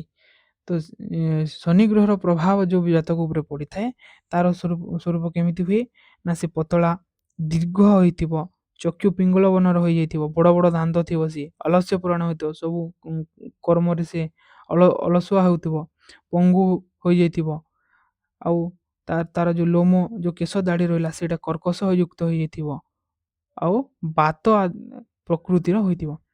ଏପରି ଭାବରେ ଶନି ଗ୍ରହର ପ୍ରଭାବିତ ଜାତକ କଥା କୁହାଗଲା। ଆଉ ଯେଉଁ ରହିଲେ ଆଉ ଦୁଇଟା ଗ୍ରହ ଯେଉଁ ରହିଲେ କ'ଣ ନା ରାହୁ ଆଉ କେତୁ, ତାଙ୍କର ସ୍ୱରୂପ ବର୍ତ୍ତମାନ କୁହାଯାଉଛି। ରାହୁ କେତୁ ଗ୍ରହୟୋ ସ୍ୱରୂପମ୍ କ'ଣ ନା ଧୂମ୍ରାକାରୋ ନୀଳତନୁ ବନସ୍ତୁ ଅପି ଭୟଙ୍କର ବାତ ପ୍ରକୃତିକୋ ଧୀମାନ ଶୋଭାନୁ ପ୍ରତିମା ଶିଖି। ତ ଯେତେବେଳେ ରାହୁ ଆଉ କେତୁ ଗ୍ରହର ପ୍ରଭାବ ପଡ଼େ ତାପରେ କେମିତି ହୁଏ ରାହୁ ଧୂମ୍ରକାର, ରାହୁ ଓ କେତୁଙ୍କର ଯେଉଁ ଶରୀର ସେଟା କେମିତି ନା ଧୂମ୍ର ବର୍ଣ୍ଣର ଅଟେ। ସେମାନେ କ'ଣ ଭୟଙ୍କର ଅପି ଭବତଃ ଶିଖି ବାତ ପ୍ରକୃତି ଧୀମାନ ଶୋଭାନୁ ପ୍ରତିମା ଭବତି। ତ ସେମାନେ ନୀଳ ଶିରା ପ୍ରଶିରା, ଯୁକ୍ତ ହୋଇଥାନ୍ତି। ଯେଉଁମାନଙ୍କ ଉପରେ ରାହୁ ଆଉ କେତୁ ଗ୍ରହର ପ୍ରଭାବ ପଡ଼ିଥାଏ ତାଙ୍କ ଶରୀରର ଯେଉଁ ଧମନୀ ଗୁଡ଼ିକ ଅଛି, ଯେଉଁ ଶିରା ପ୍ରଶିରା ଗୋଟେ ଅଛି, ଯେଉଁ ଭେନ୍ସ ଗୁଡ଼ାକ ଅଛି ସେଇଟା ନୀଳ ବର୍ଣ୍ଣର ହୋଇଥାଏ। ଆଉ ଏମାନେ ବନବାସୀ ଓ ଭୟଙ୍କର ହୋଇଥାନ୍ତି। ଏମାନେ ପ୍ରାୟତଃ ବନବାସୀ ଥାନ୍ତି ଆଉ ଭୟଙ୍କର ଶରୀର ବିଶିଷ୍ଟ ଥାନ୍ତି, ଦେଖିବା ପାଇଁ ଭୟଙ୍କର ହୋଇଥାନ୍ତି। ଏମାନଙ୍କର ପ୍ରକୃତି କ'ଣ ବାତ ପ୍ରଧାନ ହୋଇଥାଏ ଆଉ ଏମାନେ ବୁଦ୍ଧିମାନ ହୋଇଥାନ୍ତି। ଯଦି ରାହୁ ଆଉ କେତୁ ପ୍ରଭାବ ଯେଉଁ ଜାତକ ଉପରେ ପଡ଼ୁଛି ସେ ଜାତକ କେମିତି ହେବ ନା ତାର ଯେଉଁ ଶିରା ପ୍ରଶିରା ଅଛି ଶରୀର ସେଇଟା ନୀଳବର୍ଣ୍ଣ ହୋଇଯିବ, ଧୂମ୍ର ବର୍ଣ୍ଣର ଶରୀର ଦେଖାଯିବ ତାର, ଆଉ ଭୟଙ୍କର ସେଇଟା ଯୁକ୍ତ ହୋଇଥିବ। ବନବାସୀ ପ୍ରାୟତଃ ଥାନ୍ତି ଆଉ ଏମାନେ ବାତ ପ୍ରଭୃତିର ଥାନ୍ତି ଆଉ ବୁଦ୍ଧିମାନ ମଧ୍ୟ ହୋଇଥାନ୍ତି।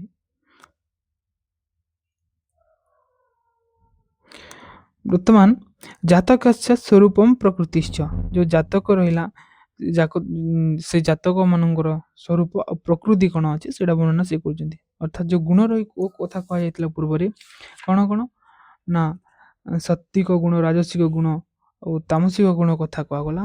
ସେଇ ଗୁଣରେ ଜାତ ହୋଇଥିବା ଜାତକର ପ୍ରକୃତି କେମିତି ହୋଇଥାଏ ସେ କଥା ବର୍ତ୍ତମାନ ଆଲୋଚନା କରାଯାଉଛି। କ'ଣ ନା ଏହା ସାତ୍ତ୍ୱିକସ୍ତସ୍ୟ ଦୟା ସ୍ଥିରତ୍ୱಂ ସତ୍ୟାର୍ଜବଂ ବ୍ରହ୍ମ ମଣଦେବ ଭକ୍ତି ରଜୋଧିକः କାବ୍ୟକଲାକର୍ତୁ ସ୍ତ୍ରୀ ସଂସକ୍ତଚେତଃ ପୁରୁଷ ଅପି ଶୂରः ତମୋ ଅଧିକೋ ବଞ୍ଚୟିତା ପରେଷାಂ ମୁଖୋ ଅଳସଃ କ୍ରୋଧ ପରିତୀନ୍ଦ୍ରିୟଃ। ଏପରି ଭାବରେ କ'ଣ ନା ଯେଉଁ ବ୍ୟକ୍ତି କ'ଣ ସାତ୍ତ୍ୱିକ ଗୁଣ ଯୁକ୍ତ ହୋଇଥାଏ, ସାତ୍ତ୍ୱିକ ଗୁଣରେ ଯିଏ ଜନ୍ମ ହୋଇଥାଏ, ସାତ୍ତ୍ୱିକ ଗୁଣ ଯେଉଁ ବ୍ୟକ୍ତିର ପାଖରେ ଥାଏ ସେ କେମିତି ହୋଇଥାଏ ନା ସେହି ବ୍ୟକ୍ତି ସାଧାରଣତଃ କେମିତି ହୁଏ ନା ଦୟାଳୁ, ସତ୍ୟନିଷ୍ଠ, ନ୍ୟାୟଶୀଳ ଓ ଦେବତା ବ୍ରାହ୍ମଣଙ୍କ ଠାରେ ସେ ଭକ୍ତି କରିଥାଏ। ଯେଉଁ ବ୍ୟକ୍ତି ପାଖରେ ସତ୍ୱଗୁଣ ଗୁଣୀ ବ୍ୟକ୍ତି ହୋଇଥାଏ, ସତ୍ୱଗୁଣରେ ଯେଉଁ ବ୍ୟକ୍ତି ଜନ୍ମ ହୋଇଥାଏ ସେ ବ୍ୟକ୍ତିର ସ୍ୱଭାବ କେମିତି ଥାଏ ନା ପ୍ରାୟତଃ ସେ ଦୟାଳୁ ଥାଏ, ସତ୍ୟନିଷ୍ଠ ହୋଇଥାଏ, ନ୍ୟାୟଶୀଳ ଥାଏ ଆଉ ଦେବତା ବ୍ରାହ୍ମଣମାନଙ୍କ ଠାରେ ସେ ଭକ୍ତି ରଖିଥାଏ। ଆଉ ଯେଉଁ ବ୍ୟକ୍ତି ରଜଗୁଣୀ ବ୍ୟକ୍ତି ହୋଇଥାଏ, ରଜଗୁଣ ଯୁକ୍ତ ହୋଇଥାଏ, ସେ ବ୍ୟକ୍ତି କେମିତି ଥାଏ ନା କାବ୍ୟ କଳା ପ୍ରେମୀ ଥାଏ। ସେ କାବ୍ୟ ସଙ୍ଗୀତ ଆଦି ନୃତ୍ୟ ଗୀତ ଆଦି କଳାରେ ପ୍ରେମୀ ବା ରୁଚି ଥାଏ ତାହାର। ତା ସହିତ ସ୍ତ୍ରୀ ସଂସକ୍ତ ପ୍ରିୟ ଥାଏ, ସ୍ତ୍ରୀମାନଙ୍କ ବିଷୟରେ ସେ ତାର ରୁଚି ଥାଏ। ତା ସହିତ ସୁର ସ୍ୱଭାବର ଥାଏ ହେଲା, ସୁର ବୀର ସ୍ୱଭାବର ସେ ଥାଏ। ଆଉ ଯାହା ପାଖରେ ଯିଏ ତମଗୁଣର ପ୍ରଭାବ ଯାହା ପାଖରେ ଥାଏ, ତମଗୁଣରେ ଜନ୍ମ ହୋଇଥାଏ, ସେ ବ୍ୟକ୍ତି କେମିତି ଥାଏ ନା ଠକ, ପ୍ରାୟତଃ ସେ ଠକ ଥାଏ, ମୂର୍ଖ ଥାଏ, କ୍ରୋଧୀ ଥାଏ, ଲୋକମାନଙ୍କୁ ଠକେ, କ୍ରୋଧୀ ହୁଏ, ମୂର୍ଖ ହୁଏ ଆଉ ଯେଉଁ ଅଳସ୍ୟ ପରାୟଣ ହୁଏ, ସବୁବେଳେ ସିଏ ଅଳସୁଆ ହୁଏ ଆଉ ନିଦ୍ରାଳୁ ହୁଏ, ସବୁବେଳେ ନିଦ୍ରାମଗ୍ନ ଥାଏ। ଏପରି ଭାବରେ ପ୍ରଭାବ ପଡ଼ିଥାଏ ତା ଉପରେ। ଯେମିତି ସତ୍ୱଗୁଣୀ ଅଧିକାରୀ କ'ଣ ନା ଯେଉଁ ଗ୍ରହ କେଉଁ ଗ୍ରହ ସତ୍ୱଗୁଣୀ ଗ୍ରହ ଅଟନ୍ତି ନା ରବି ଗ୍ରହ ଅର୍ଥାତ୍ ସୂର୍ଯ୍ୟ, ବୃହସ୍ପତି ଆଉ ଶୁକ୍ର। ବୃହସ୍ପତି ଆଉ ଶୁକ୍ର ଦୁଇ ଜଣ ହେଉଛନ୍ତି ଗୁରୁ ଗ୍ରହ। ବୃହସ୍ପତି ହେଉଛନ୍ତି ଦେବତାମାନଙ୍କର ଗୁରୁ ଆଉ ଶୁକ୍ର ହେଉଛନ୍ତି ରାକ୍ଷସମାନଙ୍କ ଗୁରୁ। ରଜଗୁଣର ଅଧିକାରୀ କେଉଁ ଗ୍ରହ ନା ଚନ୍ଦ୍ର ଗ୍ରହ, ବୁଧ ଗ୍ରହ, ଏ ଦୁଇ ଜଣ ରଜଗୁଣର ଅଧିକାରୀ। ଆଉ ଗୋଟେ ଗ୍ରହ ଯେଉଁ ତମ ଗ୍ରହ ରହିଲା ସେ ଗ୍ରହର ଅଧିକାରୀ ହେଉଛନ୍ତି ମଙ୍ଗଳ, ଶନି, ରାହୁ ଓ କେତୁ। ଏପରି ଭାବରେ ଯେଉଁ ତ୍ରିଗୁଣର ପ୍ରଭାବ ପଡ଼ିଥିବା ବ୍ୟକ୍ତିମାନଙ୍କର ସ୍ୱଭାବ ବିଷୟରେ ବର୍ଣ୍ଣନା କରାଗଲା। ବର୍ତ୍ତମାନ ସେ କ'ଣ କରିଛନ୍ତି ନା ଯେଉଁ ଗ୍ରହମାନେ ଅଛନ୍ତି କେଉଁ ଗ୍ରହ କେଉଁ ଦିଗରେ ଅଧିପତି ସେ କଥା ଆଲୋଚନା କରାଯାଇଛି ହେଲା। ତ ଗ୍ରହାଣାମ ଦିଗାଧିପତି ନିର୍ଣ୍ଣୟ ସୂର୍ଯ୍ୟ ଶୁକ୍ର କ୍ଷାପୁତ୍ର ସଂହିକେୟ ଶନି ଶଶି ସୌମ୍ୟ ସ୍ତ୍ରୀ ଦଶମନ୍ତ୍ରୀ ଚ ପ୍ରାଚ୍ୟାଦି ଦିଗଧୀଶ୍ୱର। ପ୍ରାଚ୍ୟ ଆଦି ଦିଗ ଅର୍ଥାତ୍ ଯେଉଁ ପୂର୍ବ ଦିଗ ଆଦି ଯେତେ ବି ଦିଗ ଗୁଡ଼ିକ ଅଛି ସେ ଦିଗ ଗୁଡ଼ିକର ଅଧିପତି ଏପରି ଭାବରେ କୁହାଗଲା କ୍ରମ ଭାବରେ। ତ କେଉଁ ଗ୍ରହ କେଉଁ ଦିଗର ଅଧିପତି ବର୍ତ୍ତମାନ ଆଲୋଚନା କରାଯାଉଛି। ତ ସୂର୍ଯ୍ୟ, ଶୁକ୍ର, ସୂର୍ଯ୍ୟ ଗ୍ରହ ହେଲା, ଶୁକ୍ର ଗ୍ରହ ଆଉ କ୍ଷାପୁତ୍ର, କ୍ଷା ଅର୍ଥାତ୍ ପୃଥିବୀ, ପୁତ୍ର ଅର୍ଥାତ୍ ପୁତ୍ର, ତ ପୃଥିବୀର ପୁତ୍ର କିଏ ନା ମଙ୍ଗଳ ଗ୍ରହ। ସଂହିକେୟ କାହାକୁ କୁହାଗଲା ନା ରାହୁ, ନା ସଂହିକେୟ କିଏ ରାହୁ ଗ୍ରହ। ସିଂହିକାର ପୁତ୍ର ହୋଇଥିବାରୁ ରାହୁ କେତୁ ଏ ଦୁଇ ଜଣ ହେଉଛନ୍ତି ସଂହିକେୟ। ସିଂହିକା ଯେଉଁ ରାକ୍ଷସୀ ଥିଲା ତାଙ୍କର ପୁତ୍ର ଥିଲା ଯେଉଁ ଯାହାକୁ କି ମୋହିନୀ ଚକ୍ରରେ କାଟିକି ମୁଣ୍ଡ ଆଉ ଶରୀର ଅଲଗା କରିଦେଇଥିଲେ, ତ ସେ ସଂହିକେୟ ସିଂହିକାଙ୍କର ପୁତ୍ର ହୋଇଥିବାର। ତ ଶୁକ୍ର ଗ୍ରହ ସୂର୍ଯ୍ୟ ଗ୍ରହ ଶୁକ୍ର, ମଙ୍ଗଳ, ରାହୁ ଓ ସଙ୍ଗିକ୍ୟ ଆଉ ଶନି ଗ୍ରହ, ଶଶୀ ମାନେ ହେଉଛି ଚନ୍ଦ୍ର ଆଉ ସୌମ୍ୟ ସ୍ତ୍ରୀ ସୌମ୍ୟ ଯୋଉ ଚନ୍ଦ୍ରର ଯୋଉ ପୁତ୍ର ବୁଧ ଆଉ ବୃହସ୍ପତି ଦଶମନ୍ତ୍ରୀ ଚ ପ୍ରାଚ୍ୟାଦି ଦିଗସ୍ୱର। ଏହି ଗ୍ରହମାନ କ'ଣ ପ୍ରାଚ୍ୟ ହେଉଛି ପୂର୍ବ ଦିଗର ନାମ। ତ ପ୍ରାଚ୍ୟ ଆଦି ଯୋଉ ଦିଗ ରହିଲା ସେ ଦିଗମାନଙ୍କର ଅଧିପତି ଅଟନ୍ତି ହେଲା। ତ ଟୋଟାଲ ତ 10ଟା ଦିଗ ଅଛି, କିନ୍ତୁ ବର୍ତ୍ତମାନ କେତେଟା ଦିଗ କଥା କୁହାଯାଉଛି? ଯୋଉ ରହିଲେ 4 ଆଉ 4 8ଟା ଦିଗ, ଅଷ୍ଟ ଦିଗ କଥା କୁହାଗଲା।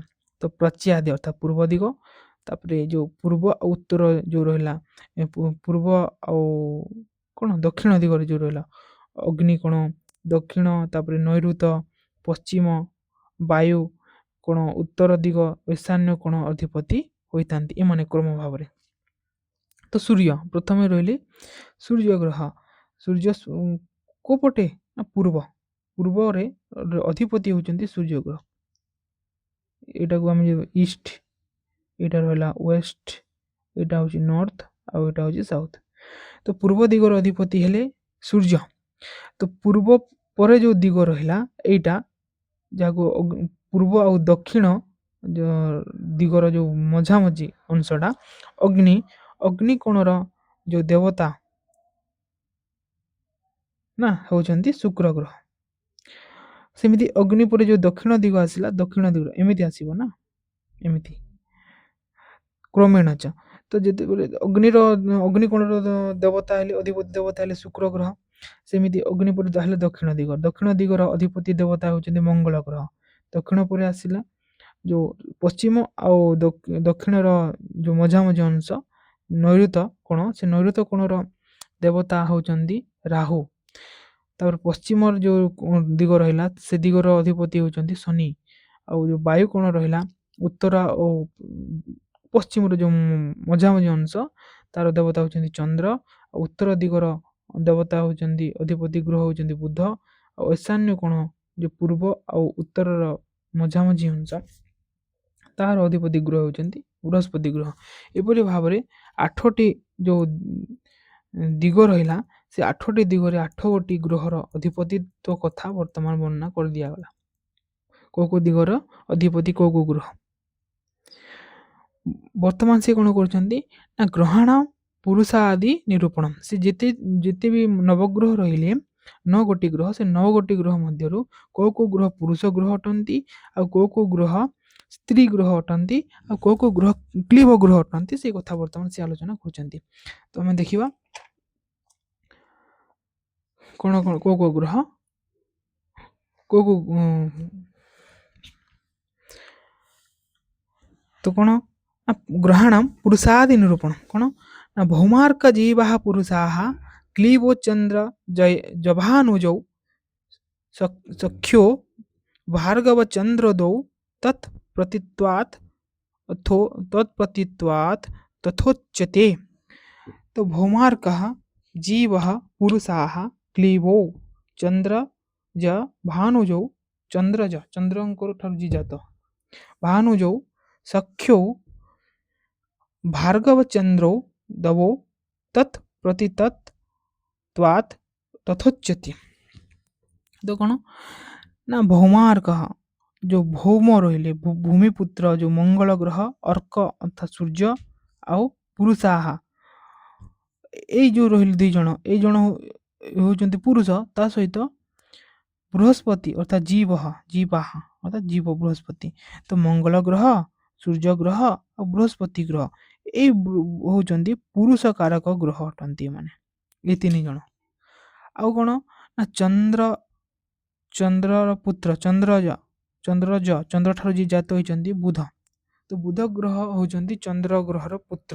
କେମିତି ନା ଚନ୍ଦ୍ର ଗ୍ରହ ଗୁରୁପତ୍ନୀ ଯିଏ ଥିଲେ ତାଙ୍କ ସହିତ ଅବୈଧ ସମ୍ବନ୍ଧ ରଖିଥିଲେ, ତ ତାଙ୍କ ଠାରୁ ଯୋଉ ପୁତ୍ର ଜନ୍ମ ହୋଇଥିଲା ଚନ୍ଦ୍ର ଗ୍ରହ, ତାକୁ ବୃହସ୍ପତି ଅଭିଶାପ ଦେଇଥିଲେ। ସେଥିପାଇଁ ସେ ବୁଧ ଅନ୍ତର୍ଜ ରହିଲେ ଆମର ଯୋଉ ଶୂଦ୍ର ଗ୍ରହ ରୂପରେ କଥିତ ହେଲେ ହେଲା। ସେଇଟା ତ ଚନ୍ଦ୍ର ଯୋଉ ପୁତ୍ର ବୁଧ ଆଉ ସୂର୍ଯ୍ୟ ପୁତ୍ର ଶନି ଏ ଦୁଇ ଜଣ କ୍ଲିବ ଗ୍ରହ ଅଟନ୍ତି। କ୍ଲିବ ଅର୍ଥାତ୍ ନପୁଂସକ ଗ୍ରହ ଅଟନ୍ତି ହେଲା, ନପୁଂସକ ଗ୍ରହ ଅଟନ୍ତି। ଆଉ ଯିଏ ରହିଲେ ନା ଶୁକ୍ର ଗ୍ରହ ଅର୍ଥାତ୍ ଭାର୍ଗବ ଆଉ ଚନ୍ଦ୍ର ଏ ଦୁଇ ଜଣ ଗ୍ରହ ସ୍ତ୍ରୀ ଗ୍ରହ ଅଟନ୍ତି ହେଲା। ପୁରୁଷମାନଙ୍କର ଅଧିପତି ରବି, ଗୁରୁ, ମଙ୍ଗଳ, ତେଣୁ ସେମାନେ ପୁରୁଷ ଗ୍ରହ ଅଟନ୍ତି। ଏପରି ଭାବରେ ଯେଉଁ ଗ୍ରହର ବିଭାଗ କରାଗଲା। ପୁରୁଷମାନଙ୍କର ଅଧିପତି ଗ୍ରହ କ'ଣ? ରବି ଗ୍ରହ, ଗୁରୁ ଓ ମଙ୍ଗଳ ଗ୍ରହ ଅଟନ୍ତି। ଶନି ଆଉ ବୁଧ ଏମାନେ ହେଉଛନ୍ତି କ୍ଲିବ ଗ୍ରହ। ତ ସେଥିପାଇଁ ସେମାନେ କ'ଣ ଅଟନ୍ତି ନା କିନ୍ନର ମାନଙ୍କର ଅଧିପତି ଅଟନ୍ତି। ଆଉ ଚନ୍ଦ୍ର ଆଉ ଶୁକ୍ର ଏମାନେ ହେଲେ ସ୍ତ୍ରୀ ଗ୍ରହ, ଏମାନେ ହେଉଛନ୍ତି ସ୍ତ୍ରୀ ଗ୍ରହର ଅଧିପତି। ତ ଯେଉଁ ଜାତକର ଉପରେ ଯଦି ପୁରୁଷ ଗ୍ରହର ପ୍ରଭାବ ପଡ଼ିଥାଏ ତ ସେମାନଙ୍କ ସ୍ୱଭାବ ପୁରୁଷ ପରି ହୋଇଯାଏ। ଆଉ ଯେଉଁ ଜାତି ବା ଯେଉଁ ଜାତକ ଉପରେ ସ୍ତ୍ରୀ ଗ୍ରହର ପ୍ରଭାବ ପଡ଼ିଥାଏ ସେମାନଙ୍କର ସ୍ୱଭାବ ସ୍ତ୍ରୀମାନଙ୍କ ପରି ହୋଇଥାଏ। ବର୍ତ୍ତମାନ କ'ଣ କୁହାଗଲା ନା ଗ୍ରହାଣମ୍ ବେଦାଧିପ କଥନମ୍। ତ ଗ୍ରହାଣ ବେଦାଧିପତି କଥନମ୍ ବର୍ତ୍ତମାନ କୁହାଯାଉଛି। ତ କେଉଁ ଗ୍ରହଟି କେଉଁ ବେଦର ଅଧିପତି ସେଇଟା ବର୍ତ୍ତମାନ ଆଲୋଚନା କରାଗଲା। କ'ଣ? ଋଗ୍ବେଦାଧିପତି ଜୀବೋ, ଯଜୁର୍ବେଦାଧିପତି ଶୀତଃ, ସାମବେଦାଧିପତି ଭୌମः, ଶଶିଜୋ ଅଥର୍ବ ବେଦାତ୍ରାଟ୍। ତ ଋଗ୍ବେଦାଧିପତି ଜୀବ, ଋଗ୍ବେଦର ଅଧିପତି ହେଉଛନ୍ତି ଜୀବ। ଜୀବ କାହାର ଅନ୍ୟ ନାମ ନା ବୃହସ୍ପତି, ବୃହସ୍ପତିଙ୍କୁ ଜୀବ ବୋଲି କୁହାଯାଏ। ଅର୍ଥାତ୍ ଋଗ୍ବେଦର ଅଧିପତି ଗ୍ରହ ହେଉଛନ୍ତି ବୃହସ୍ପତି। ଜୀବ ଏ ହେଉଛନ୍ତି ସର୍ବଶାସ୍ତ୍ରବିଦ୍ ଦେବତାମାନଙ୍କର ଗୁରୁ ହେଲା। ସେଥିପାଇଁ ଋଗ୍ବେଦର ଅଧିପତି ହେଲେ ବୃହସ୍ପତି ଗ୍ରହ। ଯଜୁର୍ବେଦାଧିପତି ଶୀତଃ, ଶୀତଃ ହେଉଛି କାହାର ଅନ୍ୟ ନାମ ନା ଶୁକ୍ରର ଅନ୍ୟ ନାମ ହେଲା। ଶୁକ୍ର ଗ୍ରହର ଅନ୍ୟ ନାମ ହେଉଛି ଶୀତଃ। ତ ଯଜୁର୍ବେଦ ଯେଉଁ ରହିଲା, ଯଜୁର୍ବେଦର ଅଧିପତି ହେଉଛନ୍ତି ଶୀତଃ ଅର୍ଥାତ୍ ଶୁକ୍ର। ଶୁକ୍ର ବି ହେଉଛନ୍ତି ଗୁରୁ ଗ୍ରହ, ଯିଏକି ରାକ୍ଷସମାନଙ୍କର ଗୁରୁ ଥିଲେ ସିଏ, ସେଥିପାଇଁ। ଆଉ ସାମବେଦାଧିପତି ଭୌମଃ, ଆଉ ସାମବେଦର ଅଧିପତି ହେଉଛନ୍ତି ଭୌମ, ଯେ ଭୂମିର ଉତ୍ପତ୍ତି ବା ଭୂମିପୁତ୍ର ଭୌମ କିଏ? ମଙ୍ଗଳ। ତ ସାମବେଦ ଯେଉଁ ରହିଲା ସେ ସାମବେଦର ଅଧିପତି ଗ୍ରହ ହେଉଛନ୍ତି ମଙ୍ଗଳ ଗ୍ରହ ହେଲା। ଆଉ ଯେଉଁ ଲାଷ୍ଟ ଗ୍ରହ ଶଶୀ, ଯେଉଁ ଅଥର୍ବ ବେଦରାଟ, ଆଉ ଯେଉଁ ଅଥର୍ବ ବେଦ ରହିଲା ସେ ଅଥର୍ବ ବେଦର ଅଧିପତି ଗ୍ରହ ହେଉଛନ୍ତି ବୁଧ ଅର୍ଥାତ୍ ଶଶୀଜ, ଶଶୀଙ୍କର ପୁତ୍ର ବା ଶଶୀ ଠାରୁ ଜାତ ହୋଇଥିବାରୁ ଚନ୍ଦ୍ରକୁ ଶଶୀଜ ବୋଲି କୁହାଯାଏ। ତ ଶଶୀ ଚନ୍ଦ୍ରଙ୍କ ଠାରୁ ଜାତ ହୋଇଛି ବୁଧ, ତ ସେଥିପାଇଁ ତାଙ୍କୁ ଶଶୀଜ କୁହାଗଲା।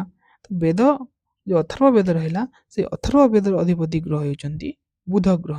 ଏପରି ଭାବରେ ବେଦ କେଉଁ ବେଦର ଅଧିପତି ଗ୍ରହ କେଉଁଟା ସେ କଥା ବର୍ଣ୍ଣନା କରାଗଲା।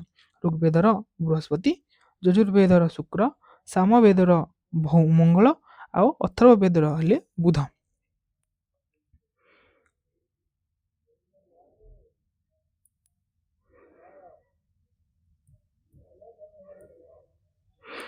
ବର୍ତ୍ତମାନ ଯେଉଁ କେଉଁଟା ପାପ ଗ୍ରହ ସେ କଥା ସେ ବର୍ତ୍ତମାନ ବିଚାର କରୁଛନ୍ତି। ଗ୍ରହାଣାମ୍ ପାପ ଶୁଭ ବିଚାର, ତ କେଉଁ ଗ୍ରହ ପାପ ଗ୍ରହ ଅଟନ୍ତି ସେ କଥା ଆଲୋଚନା କରାଗଲା। ବର୍ତ୍ତମାନ ଅର୍ଦ୍ଧେନ୍ଦୁ ବକ୍ର ସୌରାଃ ପାପଜ୍ଞସ୍ତୟୁତ ପରେ, ଶୁଭଃ ପାପ ଉତ୍ତମଃ କେତୁ ବିଷ୍ଣୁ ଧର୍ମୋତ୍ତରାଦିତୋ।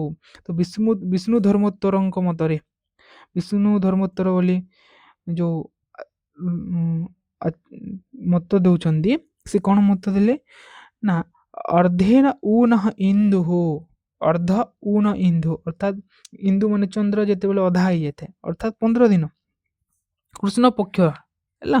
ତ ଅର୍ଦ୍ଧେନ ଊନ ଇନ୍ଦୁଃ ଅର୍ଥାତ୍ କୃଷ୍ଣ ପକ୍ଷରେ ଯେଉଁ 15 ଦିନ ରହିଲା, 15 ଦିନ ଓ ଶୁକ୍ଳ ପକ୍ଷର ଯେଉଁ 15 ଦିନ, ଏପରି ଦୁଇଟି ପକ୍ଷରେ ଗୋଟିଏ ମାସ ହୋଇଥାଏ। ସମସ୍ତେ ଜାଣିଛ ଯେ କୃଷ୍ଣ ପକ୍ଷର 15 ଦିନ ଆଉ ଶୁକ୍ଳ ପକ୍ଷର 15 ଦିନ ମିଶିକି ଗୋଟିଏ ମାସ ହୋଇଥାଏ। ତ ଏହି ମାସଟି ପକ୍ଷାର୍ଧ କେଉଁଠାରୁ ଷ୍ଟାର୍ଟ ହୁଏ? ଏ ମାସର ପକ୍ଷାର୍ଧଟି ଅଷ୍ଟମୀ ଠାରୁ ଆରମ୍ଭ ହୁଏ ବୋଲିକରି କୁହାଯାଏ। ତ କୃଷ୍ଣାଷ୍ଟମୀ ଠାରୁ ଶୁକ୍ଳ ସପ୍ତମୀ ପର୍ଯ୍ୟନ୍ତ ଚନ୍ଦ୍ରମା କେଉଁ ଗ୍ରହ ହୋଇଥାନ୍ତି ନା ପାପ ଗ୍ରହ ହୋଇଥାନ୍ତି। କୃଷ୍ଣ ଅଷ୍ଟମୀ ଠାରୁ ଶୁକ୍ଳ ସପ୍ତମୀ ପର୍ଯ୍ୟନ୍ତ ଚନ୍ଦ୍ରମାଙ୍କୁ ପାପ ଗ୍ରହ ବୋଲି କୁହାଯାଏ ହେଲା। ଆଉ କେତୁ ଗ୍ରହ ତମ ପ୍ରଧାନ ଓ ପାପ ଗ୍ରହ ହୋଇଥାନ୍ତି। କେତୁ ଗ୍ରହ ତମ ପ୍ରଧାନ ଗ୍ରହ ଆଉ ସେ ପାପ ଗ୍ରହ ହୋଇଥାନ୍ତି। ତାହେଲେ ପାପ ଗ୍ରହ ବିଚାରରେ ଦୁଇଟି ଗ୍ରହ ଆସିବେ, ଗୋଟିଏ ହେଉଛି ଚନ୍ଦ୍ର ଆଉ ଗୋଟେ ହେଲେ କେତୁ। କେତୁ ଗ୍ରହଟା ସବୁବେଳେ ପାପ ଗ୍ରହ, କିନ୍ତୁ ଚନ୍ଦ୍ର ଗ୍ରହଟି କ'ଣ ହୁଅନ୍ତି ନା କେବେ ପାପ ଗ୍ରହ ହୁଅନ୍ତି? ନା କୃଷ୍ଣ ଅଷ୍ଟମୀ ଠାରୁ ଶୁକ୍ଳ ସପ୍ତମୀ ପର୍ଯ୍ୟନ୍ତ ଚନ୍ଦ୍ରମା ପାପ ଗ୍ରହ ହୋଇଥାନ୍ତି। କୃଷ୍ଣାଷ୍ଟମୀ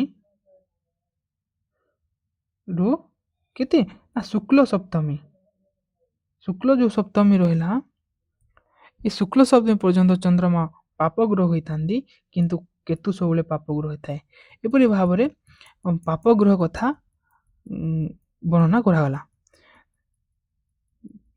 କାହା ମଧ୍ୟରେ? ନା ବିଷ୍ଣୁ ଧର୍ମୋତ୍ତରଙ୍କ ମଧ୍ୟରେ। ତ ଯେତେବେଳେ ଏ ପାପ ଗ୍ରହର ପ୍ରଭାବ ପଡ଼ିବ, ତ ବିପରୀତ ଫଳ ପ୍ରାପ୍ତି ହେବ ନା।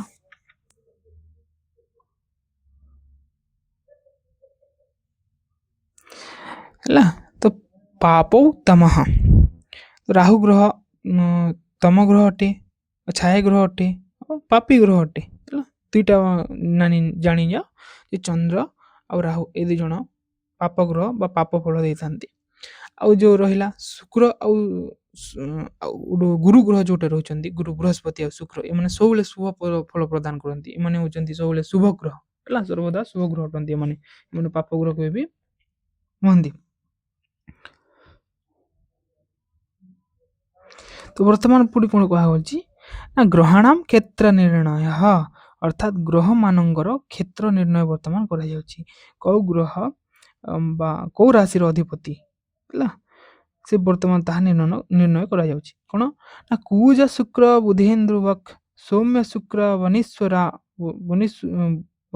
ବନିଭୁବାନ, ହେଲା, ଭୂ ଅଛି ଏଇଟା ବନିଭୁବାନ, जीवर की भानु ज्ञानम क्षेत्राणिषु रजादयः।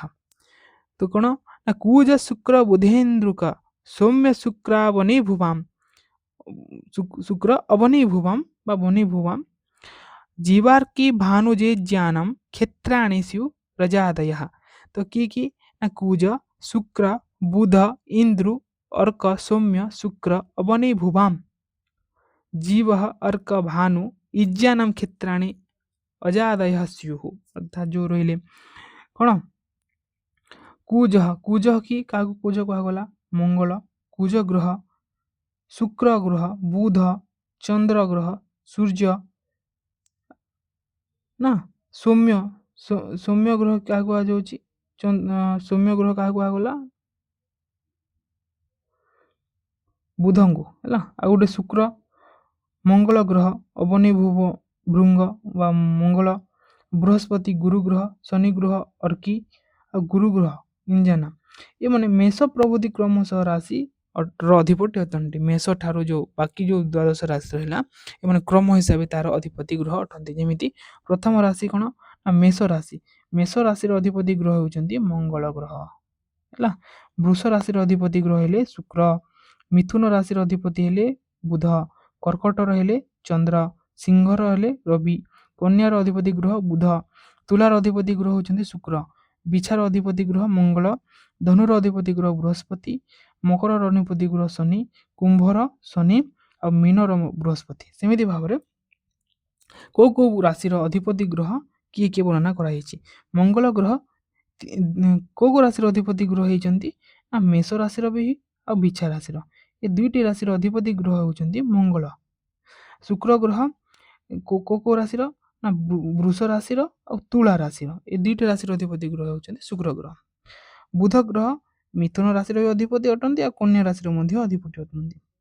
गुरु ग्रह कौ राशि अधिपति ना धनु राशि और मीन राशि अधिपति ग्रह होती गुरु राशि, और शनि ग्रह मकर राशि अधिपति और कुंभ राशि अधिपति। एपरी भाव में ये जो पांचटी ग्रह रहिले, पांचटी ग्रह दीटा राशि अधिपति ग्रह अटंती।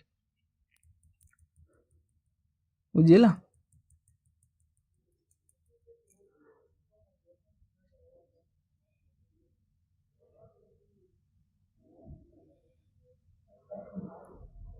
वर्तमान कौन करा ग्रहण मूल त्रिकोण विचार। वर्तमान ग्रह मानकर जो मूल त्रिकोण अच्छी से मूल त्रिकोण कौन ता विचार करा। तो मूल त्रिकोण अर्थ कौन କାହାକୁ ମୂଳ ତ୍ରିକୋଣ କୁହାଯାଏ ସେଇଟା ବର୍ତ୍ତମାନ ଆମେ ଜାଣିବା। ତ ମୂଳ ତ୍ରିକୋଣର ଅର୍ଥ ହେଉଛି ପ୍ରଧାନ ଅଂଶ। ମୂଳ ତ୍ରିକୋଣର ଯେଉଁ ରହିଲା ସେ ମୂଳ ତ୍ରିକୋଣର ଅର୍ଥ ହେଉଛି ପ୍ରଧାନ ଅଂଶ ବା ମୁଖ୍ୟ ଭାଗ। ଗ୍ରହର ଫଳ ଗ୍ରହର ଯେଉଁ ଫଳ ରହିଲା ରାଶି ଅନୁଯାୟୀ ଭିନ୍ନ ଭିନ୍ନ ହୋଇଥାଏ। ତ ଗୋଟିଏ ଗ୍ରହ ଗୋଟିଏ ରାଶିରେ ଗୋଟେ ପ୍ରକାର ଫଳ ଦେଲା ବେଳକି ଆଉ ଗୋଟେ ରାଶି ଅନ୍ୟ ପ୍ରକାର ଫଳ ଦେଇଥାଏ। ତ କୌଣସି ମନୁଷ୍ୟ ସମାନ ଫଳ ପାଇନଥାଏ। କୌଣସି ବି ମନୁଷ୍ୟ ସମାନ ଫଳ ପ୍ରାପ୍ତି କରିନଥାଏ। ଗୋଟିଏ ମନୁଷ୍ୟ ଗୋଟେ ପ୍ରକାର ଫଳ ପ୍ରାପ୍ତି ହେଲା ସମୟରେ ଆଉ ଗୋଟେ ମନୁଷ୍ୟକୁ ଆଉ ଗୋଟେ ପ୍ରକାର ଫଳ ପ୍ରାପ୍ତି ହୋଇଥାଏ। ତେଣୁ ପୂର୍ବର ଯେଉଁ ଆଚାର୍ଯ୍ୟମାନେ ରହିଲେ ପୂର୍ବାଚାର୍ଯ୍ୟମାନେ ରହିଲେ ଗ୍ରହର ବଳାବଳ ଆଙ୍କିବା ପାଇଁ ଅର୍ଥାତ୍ କେଉଁ ଗ୍ରହର ବଳ କେମିତି ରହିଲା ତାହା ଜାଣିବା ପାଇଁ ସ୍ୱରାଶି ତା ସହିତ ମୂଳ ତ୍ରିକୋଣ ରାଶି ଉଚ୍ଚ ରାଶି ନିର୍ଣ୍ଣୟ କରି ତନ୍ମଧ୍ୟରୁ ଅଂଶ କ'ଣ କରିଥାନ୍ତି ନିର୍ବାଚନ କରିଥାନ୍ତି। ତ ଗ୍ରହ ଯେଉଁ ରହିଲା ସେ ଗ୍ରହ ଉଚ୍ଚ ରାଶି ଯେତେବେଳେ ଥାନ୍ତି ସେ 100% ବଳ ପାଇଥାନ୍ତି। ଯଦି ଗ୍ରହ ଉଚ୍ଚ ରାଶି ରହିବ ତାହେଲେ ତାର ପାୱାର୍ସ 100% ଥିବ ସିଏ। ଆଉ ଯଦି ସେ ଗ୍ରହ ମୂଳ ତ୍ରିକୋଣରେ ରହିବ ତାହେଲେ ସେ ରାଶିରେ ତାର ଶକ୍ତି 75% ରୁହେ 75%। ଆଉ ସେ ଯଦି ସ୍ୱରାଶିରେ ଥିବ ତାହେଲେ 50% ବଳ ପାଇଥାଏ। ଏହା ରାଶିର ଅଂଶାତ୍ମକ ବଳ ନିର୍ଣ୍ଣୟାତ୍ମକ ଅବସ୍ଥାନ ମାତ୍ର ଅଟେ। ଏପରି ଭାବରେ ରାଶିର ଯେଉଁ ବଳାବଳ ନିର୍ବାଚନ କରାଯାଇଥାଏ। ତ କେଉଁ ରାଶି ଉଚ୍ଚ ରାଶି ଆଉ ମୂଳ ତ୍ରିକୋଣ କ'ଣ ଦେଖିବା। ଯେମିତି ଗୋଟେ ରାଜା, ତ ରାଜାର ଗୋଟେ ରାଜ୍ୟ ଥାଏ ଆଉ ସେ ରାଜ୍ୟର ଗୋଟେ ରାଜଧାନୀ ଥାଏ। ସେମିତି ଯଦି ଗୋଟେ ଗ୍ରହକୁ ଆମେ ରାଜା ରୂପରେ କଳ୍ପନା କରିବା ତ ସେ ରାଜା ଗୋଟେ ଗ୍ରହ ତାର ଯେଉଁ ରାଶିର ସେ ଅଧିପତି ସେଇଟା ହେଉଛି ତାର ରାଜ୍ୟ। ଆଉ ସେ ରାଜ୍ୟରେ ତାର ଗୋଟେ ରାଜଧାନୀ ଥାଏ। ଆଉ ଗୋଟେ ଜାଗା ଆଉ ଗୋଟେ ରାଶି ସେଇଟା ହେଉଛି ତାର ରାଜଧାନୀ। ଏପରି ଭାବରେ ମୂଳ ତ୍ରିକୋଣ କୁହାଯାଉଛି। ଯେମିତି ଧନ୍ୟ ଗୋଟେ ଗ୍ରହକୁ ଆମେ ଯଦି ରାଜା ରୂପରେ କଳ୍ପନା କରିବା ତାହେଲେ ଯଦି ସୂର୍ଯ୍ୟ ଗ୍ରହ ଯୋଉଠି ରାଜା ହେଲେ ତ ସୂର୍ଯ୍ୟ ଗ୍ରହଙ୍କର ରାଶି ତାଙ୍କର ମୂଳ ରାଶି ବା ତାଙ୍କର ହେଉଛି ଉଚ୍ଚ ରାଶି ହେଉଛି ବା ତାଙ୍କର ରାଜ୍ୟ ହେଉଛି ମେଷ ରାଶି ହେଲା। ଆଉ ତାଙ୍କର ଯଦି ରାଜ୍ୟ ମେଷ ରାଶି ହେଲା ତ ତାଙ୍କର ରାଜଧାନୀ ହେଉଛି ସିଂହ ରାଶି। ତ ଯଦି ଯଦି ଆମେ ଭାବିବା କଳ୍ପନା କରିବା ସୂର୍ଯ୍ୟଙ୍କର ବଳ ତାହେଲେ ସେ ତାଙ୍କର ଯେଉଁ ରାଶି ଅଛି ତାଙ୍କର ଉଚ୍ଚ ରାଶିରେ ତାଙ୍କର ବଳ 100% ରହିବ। ଆଉ ସେ ତାଙ୍କର ଯେଉଁ ରାଜଧାନୀରେ ଯଦି ସୂର୍ଯ୍ୟ ଗ୍ରହ ଅଛନ୍ତି ଅର୍ଥାତ୍ ତାଙ୍କର ମୂଳ ତ୍ରିକୋଣରେ ଯଦି ସୂର୍ଯ୍ୟ ଗ୍ରହ ରହିଲେ ତାହେଲେ ତାଙ୍କର ପାୱାର 75% ରହିବ। ଆଉ ସେ ତାଙ୍କର ଯେଉଁ ରାଶି ରହିଲା ମୂଳ ତ୍ରିକୋଣରେ ଯଦି ରହିବେ 75% ରହିବ। ଆଉ ସେ ତାଙ୍କର ମୂଳ ରାଶିରେ ଯଦି ରହିବେ ତାଙ୍କର ପାୱାର ସ୍ୱରାଶିରେ ଯଦି ରହିବେ 50% ରହିବ।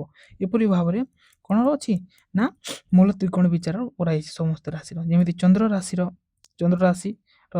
ଉଚ୍ଚ ରାଶି ହେଉଛି ବୃଷ ରାଶି ଆଉ ତାଙ୍କର ବୃଷ ରାଶିର 30 ଡିଗ୍ରୀ ହେଉଛି ତାଙ୍କର ଉଚ୍ଚ ରାଶି ଆଉ ବୃଷ ରାଶିର 27 ଡିଗ୍ରୀ ହେଉଛି ତାଙ୍କର ମୂଳ ତ୍ରିକୋଣ। ସେମିତି ମଙ୍ଗଳ ରାଶିର ଉଚ୍ଚ ରାଶି ହେଉଛି ମକର ରାଶି ଆଉ ମୂଳ ତ୍ରିକୋଣ ହେଉଛି ମେଷ ରାଶି। ବୁଧ ଗ୍ରହର କନ୍ୟାର 50 ଯେଉଁ ଡିଗ୍ରୀ ରହିଲା 15 ଡିଗ୍ରୀ ହେଉଛି ଉଚ୍ଚ ରାଶି। କନ୍ୟା ରାଶିର 15 ଡିଗ୍ରୀ ଯାହା ପ୍ରମୋଦା ବୋଲି ଯାହା କୁହାଗଲା ସିଏ ହେଉଛି ତାଙ୍କର ମୂଳ ତ୍ରିକୋଣ। ତ ବୃହସ୍ପତିର ସେମିତି କର୍କଟ ରାଶି ହେଉଛି ଉଚ୍ଚ ରାଶି ଆଉ ଧନୁ ରାଶି ହେଉଛି ମୂଳ ତ୍ରିକୋଣ। ଶୁକ୍ରଙ୍କର ମୀନ ରାଶି 27 ଡିଗ୍ରୀ 27 ଡିଗ୍ରୀ ପର୍ଯ୍ୟନ୍ତ ଯେଉଁ ମୀନ ରାଶି ରହିଲା ସେଇଟା ହେଇଛି ଶୁକ୍ରଙ୍କର ଉଚ୍ଚ ରାଶି ଆଉ ତୁଳା ରାଶି ହେଉଛି ତାଙ୍କର ମୂଳ ତ୍ରିକୋଣ। ଆଉ ଶନି ରାଶିଙ୍କର ଉଚ୍ଚ ରାଶି ହେଉଛି ତୁଳା ଆଉ ତାଙ୍କର ମୂଳ ତ୍ରିକୋଣ ରାଶି ହେଉଛି କୁମ୍ଭ ରାଶି ହେଲା। ତ ଏତେ ବୁଝିନିଅ କାହାକୁ ମୂଳ ତ୍ରିକୋଣ କୁହାଯାଏ। ଆଉ କ'ଣ ତ ଯେକୌଣସି ଗ୍ରହ ଯଦି ଉଚ୍ଚ ରାଶିରେ ରହିବେ ତାଙ୍କର ଶକ୍ତି ସେ ବଳ ସେ ଗ୍ରହ ରାଶିର 100% ରହିବ। ଆଉ ସେ ଯେତେବେଳେ ତାଙ୍କର ମୂଳ ତ୍ରିକୋଣ ବା ତାଙ୍କର ରାଜଧାନୀ ଆଉ ଗୋଟେ ରାଶିରେ ଯେଉଁ ରହିବେ ତାହେଲେ ତାଙ୍କର ପାୱାରଟା 75% ରୁହେ। ଆଉ ସେ ତାଙ୍କର ଯଦି ନିଜ ରାଶିରେ ରହିବେ ସ୍ୱରାଶିରେ ତାହେଲେ ତାଙ୍କର ପାୱାର 50% ରୁହେ। ଏପରି ଭାବରେ ଗ୍ରହଙ୍କର ବଳାବଳ କଥା ବର୍ଣ୍ଣନା କରାଯାଏ। ସେଥିପାଇଁ ମୂଳ ତ୍ରିକୋଣର ବ୍ୟବହାର କରାଯାଇଥାଏ। ଏଠିର ସରଳ ଭାବରେ ତୁମକୁ କହିଦିଆଗଲା ହେଲା। ତ ବର୍ତ୍ତମାନ ଦେଖିବା ଯେ ଗ୍ରହଣାମ ଉଚ୍ଚ ନୀଚ ବିଚାର। ତ ଯେଉଁ ଯେତେ ବି ଗ୍ରହ ରହିଲେ ସେ ଗ୍ରହମାନଙ୍କର ଉଚ୍ଚ ରାଶି କୋଉଟା ଆଉ ନୀଚ ରାଶି କୋଉଟା ହେଲା। ଉଚ୍ଚ ରାଶିରେ ଯେତେବେଳେ ଗ୍ରହ ରୁହନ୍ତି ତ ତାଙ୍କର ଶକ୍ତି ସବୁବେଳେ ଅଧିକ ଥାଏ। ଯେତେବେଳେ ସେ ନୀଚ ରାଶିକୁ ପଳେଇ ଯାଆନ୍ତି ତ ସେତେବେଳେ ତାଙ୍କର ଶକ୍ତିଟା ହ୍ରାସ ପାଇଯାଇଥାଏ। ବୁଝିଲା। ତ ଦେଖିବା କ'ଣ କୋଉ ରାଶିର ଉଚ୍ଚ ରାଶି କୋଉଟା ଆଉ ନୀଚ ରାଶି କୋଉଟା। ତ ପ୍ରଥମ ଗ୍ରହ ଯିଏ ଅଛନ୍ତି, ପ୍ରଥମ ଗ୍ରହ କିଏ ନା ରବି ଗ୍ରହ। ରବି ଗ୍ରହ ଅର୍ଥାତ୍ ସୂର୍ଯ୍ୟ ଗ୍ରହ। ସୂର୍ଯ୍ୟ ଗ୍ରହ ମେଷ ରାଶିର 10 ଡିଗ୍ରୀ ହେଉଛି ତାଙ୍କର ଉଚ୍ଚ ସ୍ଥାନ ଅର୍ଥାତ୍ ଉଚ୍ଚ ରାଶି, ଆଉ ସବୁଠାରୁ ନିଚ ରାଶି ହେଉଛି ତୁଳାର 10 ଡିଗ୍ରୀ। ତ ଯେତେବେଳେ ରବି ଗ୍ରହ ମେଷ ରାଶିର 10 ଡିଗ୍ରୀରେ ଥିବେ ତ ତାଙ୍କର ଶକ୍ତି ଥିବ 100%, ବହୁତ ଶକ୍ତିଶାଳୀ ଥିବେ ହେଲା। ତ ରବି ଯେତେବେଳେ ତୁଳା ରାଶିକୁ ପ୍ରବେଶ କରିବେ, ତୁଳା ରାଶିର 10 ଡିଗ୍ରୀରେ ଯେତେବେଳେ ସେ ସୂର୍ଯ୍ୟ ପ୍ରବେଶ କରୁଛନ୍ତି ତ ସେଇଟା ହେଉଛି ସୂର୍ଯ୍ୟଙ୍କର ନିଚ ରାଶି, ଏଥିରେ ତାଙ୍କର ବଳ ସବୁଠାରୁ କମ୍ ରହିବ। ସେମିତି ଚନ୍ଦ୍ରଙ୍କର ମଧ୍ୟ ସେପରି ଅବସ୍ଥା। ବୃଷ ରାଶିର 3 ଡିଗ୍ରୀ ତାଙ୍କର ଚନ୍ଦ୍ରଙ୍କର ଉଚ୍ଚ ରାଶି ଅଟେ, ଆଉ ବିଛାର 3 ଡିଗ୍ରୀ ତାଙ୍କର କ'ଣ ଅଛି ନିଚ ରାଶି ଅଟେ। ସେମିତି ମଙ୍ଗଳଙ୍କର ମକର ରାଶିର 28 ଡିଗ୍ରୀ ଉଚ୍ଚ ରାଶି, ଆଉ କର୍କଟ ରାଶିର 28 ଡିଗ୍ରୀ ନିଚ ରାଶି। ବୁଧଙ୍କର କନ୍ୟାର 15 ଡିଗ୍ରୀ ତାଙ୍କର ଉଚ୍ଚ ରାଶି, ଆଉ ମୀନର 15 ଡିଗ୍ରୀ ନିଚ ରାଶି। ବୃହସ୍ପତିଙ୍କର ସେମିତି କର୍କଟର 5 ଡିଗ୍ରୀ ଉଚ୍ଚ ରାଶି, ଆଉ ମକରର 5 ଡିଗ୍ରୀ ନିଚ ରାଶି। ଆଉ ରହିଲେ ଶୁକ୍ରଙ୍କର ଯେ ରହିଲା ମୀନ ରାଶିର 27 ଡିଗ୍ରୀ ତାଙ୍କର ଉଚ୍ଚ ରାଶି ଅଟେ, ଆଉ କନ୍ୟାର 27 ଡିଗ୍ରୀ ନିଚ ରାଶି ଅଟେ। ଆଉ ଶନିଙ୍କର ତୁଳାର 20 ଡିଗ୍ରୀ ନିଚ ରାଶି, ଆଉ ମେଷର 20 ଡିଗ୍ରୀ ଉଚ୍ଚ ରାଶି ଅଟେ। ତ ଏଇ ରାଶି ମାନେ ଯେତେବେଳେ ତାଙ୍କର ଉଚ୍ଚ ରାଶିରେ ଅବସ୍ଥାନ କରିବେ, ଏଇ ଯେଉଁ ଗ୍ରହମାନେ ଯେତେବେଳେ ତାଙ୍କର ଉଚ୍ଚ ରାଶିରେ କ'ଣ କରିବେ ଅବସ୍ଥାନ କରିବେ, ତ ସେମାନଙ୍କର ବଳ ସବୁବେଳେ ଅଧିକ ରହିବ, ଆଉ ଯେତେବେଳେ ସେମାନେ ନିଚ ରାଶିରେ ପ୍ରବେଶ କରୁଛନ୍ତି ତ ତାଙ୍କର ବଳ କମିଯିବ। ତ ବର୍ତ୍ତମାନ କ'ଣ କୁହାଗଲା ନା ଗ୍ରହାଣାମ ଶତ୍ରୁ ମିତ୍ର କଥନମ୍। ତ ଯେଉଁ ଗ୍ରହ ରହିଲେ ତ ସେ ଗ୍ରହମାନେ ପରସ୍ପର ମଧ୍ୟରେ ତାଙ୍କର ବୈରୀ ଭାବ ଥାଏ। କେଉଁ ଗ୍ରହ ସହିତ ଶତ୍ରୁତା ପାଳନ କରନ୍ତି, ଆଉ କେଉଁ ଗ୍ରହର ମିତ୍ର ଗ୍ରହ, କେଉଁ ଗ୍ରହ ଆଉ କେଉଁ ଗ୍ରହର ଶତ୍ରୁ ଗ୍ରହ, ସେଇ କଥା ବର୍ତ୍ତମାନ ସେ ଆଲୋଚନା କରୁଛନ୍ତି। ତ ଦେଖିବା କ'ଣ ଗ୍ରହାଣାମ ଶତ୍ରୁ ମିତ୍ର କଥନମ୍। ତ କେଉଁ ଗ୍ରହର ଶତ୍ରୁ, କେଉଁ ଗ୍ରହର ମିତ୍ର। ତ କୌଣସି ଗ୍ରହ ଶତ୍ରୁ ଗ୍ରହର ରାଶିରେ ଅବସ୍ଥାନ କଲେ, ଯଦି କୌଣସି ଗ୍ରହ କ'ଣ କରିବ ନା ତାର ଯେଉଁ ଶତ୍ରୁ ଗ୍ରହ ଥିବ ସେ ଶତ୍ରୁ ଗ୍ରହ ରାଶିରେ ଅବସ୍ଥାନ ବା ପ୍ରବେଶ କରିବ, ତାହେଲେ ଶୁଭ ଫଳ କମ୍ ମିଳିଥାଏ। ସେ ଜାତକକୁ ବହୁତ କମ୍ ଶୁଭ ଫଳ ପ୍ରାପ୍ତି ହେବ। ଯଦି ଶତ୍ରୁ ରାଶିରେ ଶତ୍ରୁ ଗ୍ରହ ଅବସ୍ଥାନ କରେ, ଯେଉଁ ଜାତକର ଯେଉଁ ଶତ୍ରୁ ରାଶି ଥାଏ, ତ ସେ ଶତ୍ରୁ ରାଶିରେ ଯଦି ଶତ୍ରୁ ଗ୍ରହର ପ୍ରବେଶ ହେଉଛି ତେବେ ସେଠାରେ ସର୍ବାଧିକ ଅଶୁଭ ଫଳ ପ୍ରାପ୍ତି ହୋଇଥାଏ ଜାତକକୁ। ଗ୍ରହ ଯଦି ମିତ୍ର ରାଶିରେ ରହିଥାଏ, ତମର ଯେଉଁ ଗ୍ରହ ମିତ୍ର ରାଶିରେ ରହିଥିବ ତେବେ ଶୁଭ ଫଳ ଦେଇଥାଏ। ତେଣୁ ଶୁଭ ଆଉ ଅଶୁଭ ଫଳକୁ ଜାଣିବା ପାଇଁ ଗ୍ରହମାନଙ୍କର ଶତ୍ରୁ ମିତ୍ର ସମଭାବ ଜ୍ଞାନ ଆବଶ୍ୟକ ହୋଇଥାଏ। ତ ଆମେ ପ୍ରଶ୍ନ ଆସିଲା, ତ ଆମେ କାହିଁକି ଗ୍ରହମାନଙ୍କର ଶତ୍ରୁ ମିତ୍ର ଜାଣିବା? ନା ସେଟା ଜାଣିଲେ କ'ଣ ହେବ ନା ଗ୍ରହ କ'ଣ ଆମକୁ ଯେଉଁ ଶୁଭ ଓ ଅଶୁଭ ଫଳ ପ୍ରାପ୍ତି ହୋଇଥାଏ ତାହା ଜାଣିବା ପାଇଁ ଗ୍ରହମାନଙ୍କର ଶତ୍ରୁ ମିତ୍ର ଜାଣିବା ଆବଶ୍ୟକତା ବହୁତ ଅଧିକ ଅଛି। ଯେତେବେଳେ ଗ୍ରହ ନିଜର ଶତ୍ରୁ ଗ୍ରହରେ ଥିବ ତାର ପାୱାର୍ସ କମିଯିବ, ସେ ଯେତେବେଳେ ମିତ୍ର ଗ୍ରହ ରହିବ ତାର ପାୱାର୍ସ ବଢ଼ିଯିବ, ଆଉ ତୁମ ଯେଉଁ ଶତ୍ରୁ ଗ୍ରହ ସ୍ଥାନକୁ ଯଦି ଶତ୍ରୁ ଗ୍ରହର ପ୍ରବେଶ ଘଟୁଛି ତାହେଲେ ସବୁଠାରୁ ଅଧିକ କ୍ଷତି ହେବ ଜାତକର ହେଲା। ତ କ'ଣ ତ ଯେଉଁ ପ୍ରଥମ ଯେଉଁ ଗ୍ରହ ଅଛନ୍ତି ଆମ ରବି ଗ୍ରହର ମିତ୍ର ଗ୍ରହ ବା ଫ୍ରେଣ୍ଡସ୍ ଗ୍ରହ ହେଉଛନ୍ତି ମଙ୍ଗଳ, ବୃହସ୍ପତି ଆଉ ଚନ୍ଦ୍ର। ଏ ତିନୋଟି ଗ୍ରହ ହେଲେ ରବି ବା ସୂର୍ଯ୍ୟ ଗ୍ରହର ସାଙ୍ଗ, ଫ୍ରେଣ୍ଡସ୍ ଗ୍ରହ। ତ ଶତ୍ରୁ କି ଏନିମି କିଏ ନା ଶୁକ୍ର ହେଲା। ଶୁକ୍ର ଆଉ ଶନି, ସେ ନିଜର ପୁତ୍ର ହେଲେ ମଧ୍ୟ ଶନି ରବି ଗ୍ରହଙ୍କର ଶତ୍ରୁ ଅଟେ ହେଲା। ତ ଶତ୍ରୁ ଗ୍ରହ ଶୁକ୍ର ଆଉ ଶନି ଏ ଦୁଇ ଜଣ ହେଉଛନ୍ତି ସୂର୍ଯ୍ୟଙ୍କର ଶତ୍ରୁ ଗ୍ରହ। ଆଉ ସମ ଗ୍ରହ ହେଉଛନ୍ତି ବୁଧ, ଇଏ ନା ତାଙ୍କର ମିତ୍ର ଗ୍ରହ ଅଟେ ନା ଇଏ ତାଙ୍କର ଶତ୍ରୁ, ଇଏ ମାନେ ନ୍ୟୁଟ୍ରାଲ୍ସ ବାଲା ହେଉଛନ୍ତି ବୁଧ ଗ୍ରହ। ତ ସେମିତି ଚନ୍ଦ୍ର ଗ୍ରହଙ୍କର ମିତ୍ର ଗ୍ରହ ହେଉଛନ୍ତି ରବି ଅର୍ଥାତ୍ ସୂର୍ଯ୍ୟ ଆଉ ବୁଧ, ଚନ୍ଦ୍ରପୁତ୍ର ବୁଧ ଆଉ ରବି, ଏଇ ଦୁଇ ଜଣ ଚନ୍ଦ୍ରର ମିତ୍ର ଗ୍ରହ ଅଟନ୍ତି। ଆଉ ଚନ୍ଦ୍ରଙ୍କର ଶତ୍ରୁ ଗ୍ରହ କେହି ନାହାନ୍ତି ହେଲା। ଆଉ ସମ ଗ୍ରହ ଅଛନ୍ତି ନା ଶତ୍ରୁ ନା ମିତ୍ର, ବୃହସ୍ପତି, ମଙ୍ଗଳ, ଶନି ଆଉ ଶୁକ୍ର। ସେମିତି ମଙ୍ଗଳ ଗ୍ରହ ତାଙ୍କର ମିତ୍ର ଗ୍ରହ ରହିଲେ ରବି, ଚନ୍ଦ୍ର, ବୃହସ୍ପତି, ଗୁରୁ। ଆଉ ମଙ୍ଗଳର ଶତ୍ରୁ ଗ୍ରହ ହେଉଛି ବୁଧ, ଆଉ ସମ ଗ୍ରହ ବା ନ୍ୟୁଟ୍ରାଲ ଗ୍ରହ ହେଉଛନ୍ତି ଶନି ଆଉ ଶୁକ୍ର। ସେମିତି ବୁଧଙ୍କର ମିତ୍ର ହେଉଛନ୍ତି ରବି ଆଉ ଶୁକ୍ର, ତାଙ୍କର ଶତ୍ରୁ ଗ୍ରହ ହେଉଛନ୍ତି ଚନ୍ଦ୍ର, ଆଉ ସମ ଗ୍ରହ ହେଉଛନ୍ତି ଶନି ମଙ୍ଗଳ ବୃହସ୍ପତି। ସେମିତି ବୃହସ୍ପତି ଗ୍ରହଙ୍କର ମିତ୍ର ଗ୍ରହ ହେଲେ ମଙ୍ଗଳ ଗ୍ରହ, ଚନ୍ଦ୍ର ଗ୍ରହ, ରବି ଗ୍ରହ। ଆଉ ଶତ୍ରୁ ଗ୍ରହ ହେଉଛନ୍ତି ଶୁକ୍ର ଆଉ ବୁଧ, ଆଉ ସମଗ୍ରହ ହେଉଛନ୍ତି ଶନି। ଶୁକ୍ରଙ୍କର କ'ଣ ନା ମିତ୍ର ଗ୍ରହ ହେଉଛନ୍ତି ବୁଧ ଆଉ ଶନି, ଆଉ ଶତ୍ରୁ ଗ୍ରହ ହେଲେ ରବି ଆଉ ଚନ୍ଦ୍ର, ଆଉ ସମଗ୍ରହ ହେଉଛନ୍ତି ବୃହସ୍ପତି ଆଉ ମଙ୍ଗଳ। ଶନି ଗ୍ରହଙ୍କର ଯେଉଁ ମିତ୍ର ରହୁଛନ୍ତି ବୁଧ ଆଉ ଶୁକ୍ର, ଶତ୍ରୁ ହେଲେ ରବି, ଚନ୍ଦ୍ର ଆଉ ମଙ୍ଗଳ, ଆଉ ସମଗ୍ର ହେଉଛନ୍ତି ବୃହସ୍ପତି।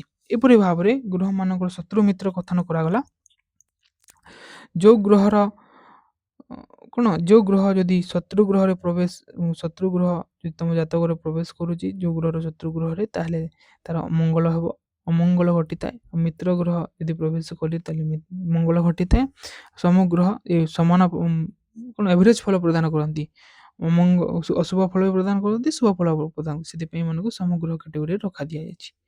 ଏପରି ଭାବରେ ବର୍ତ୍ତମାନ ଆମେ ଗ୍ରହମାନଙ୍କର ଶତ୍ରୁ ମିତ୍ର କଥନ କରାଗଲା। ତ ପିଲେ ଆଜିର କ୍ଲାସ୍ ଏଇଠାରେ ରହୁ। ଆଗାମୀ କ୍ଲାସ୍ରେ ଆମେ ଆଉ ଯାହା ସବୁ ରହିଲା ତାହାକୁ ଆଲୋଚନା କରିବା। ସମସ୍ତଙ୍କୁ ବହୁତ ବହୁତ ଧନ୍ୟବାଦ। ସମସ୍ତେ ଖୁସିରେ ରୁହନ୍ତୁ। ଜୟ ଜଗନ୍ନାଥ।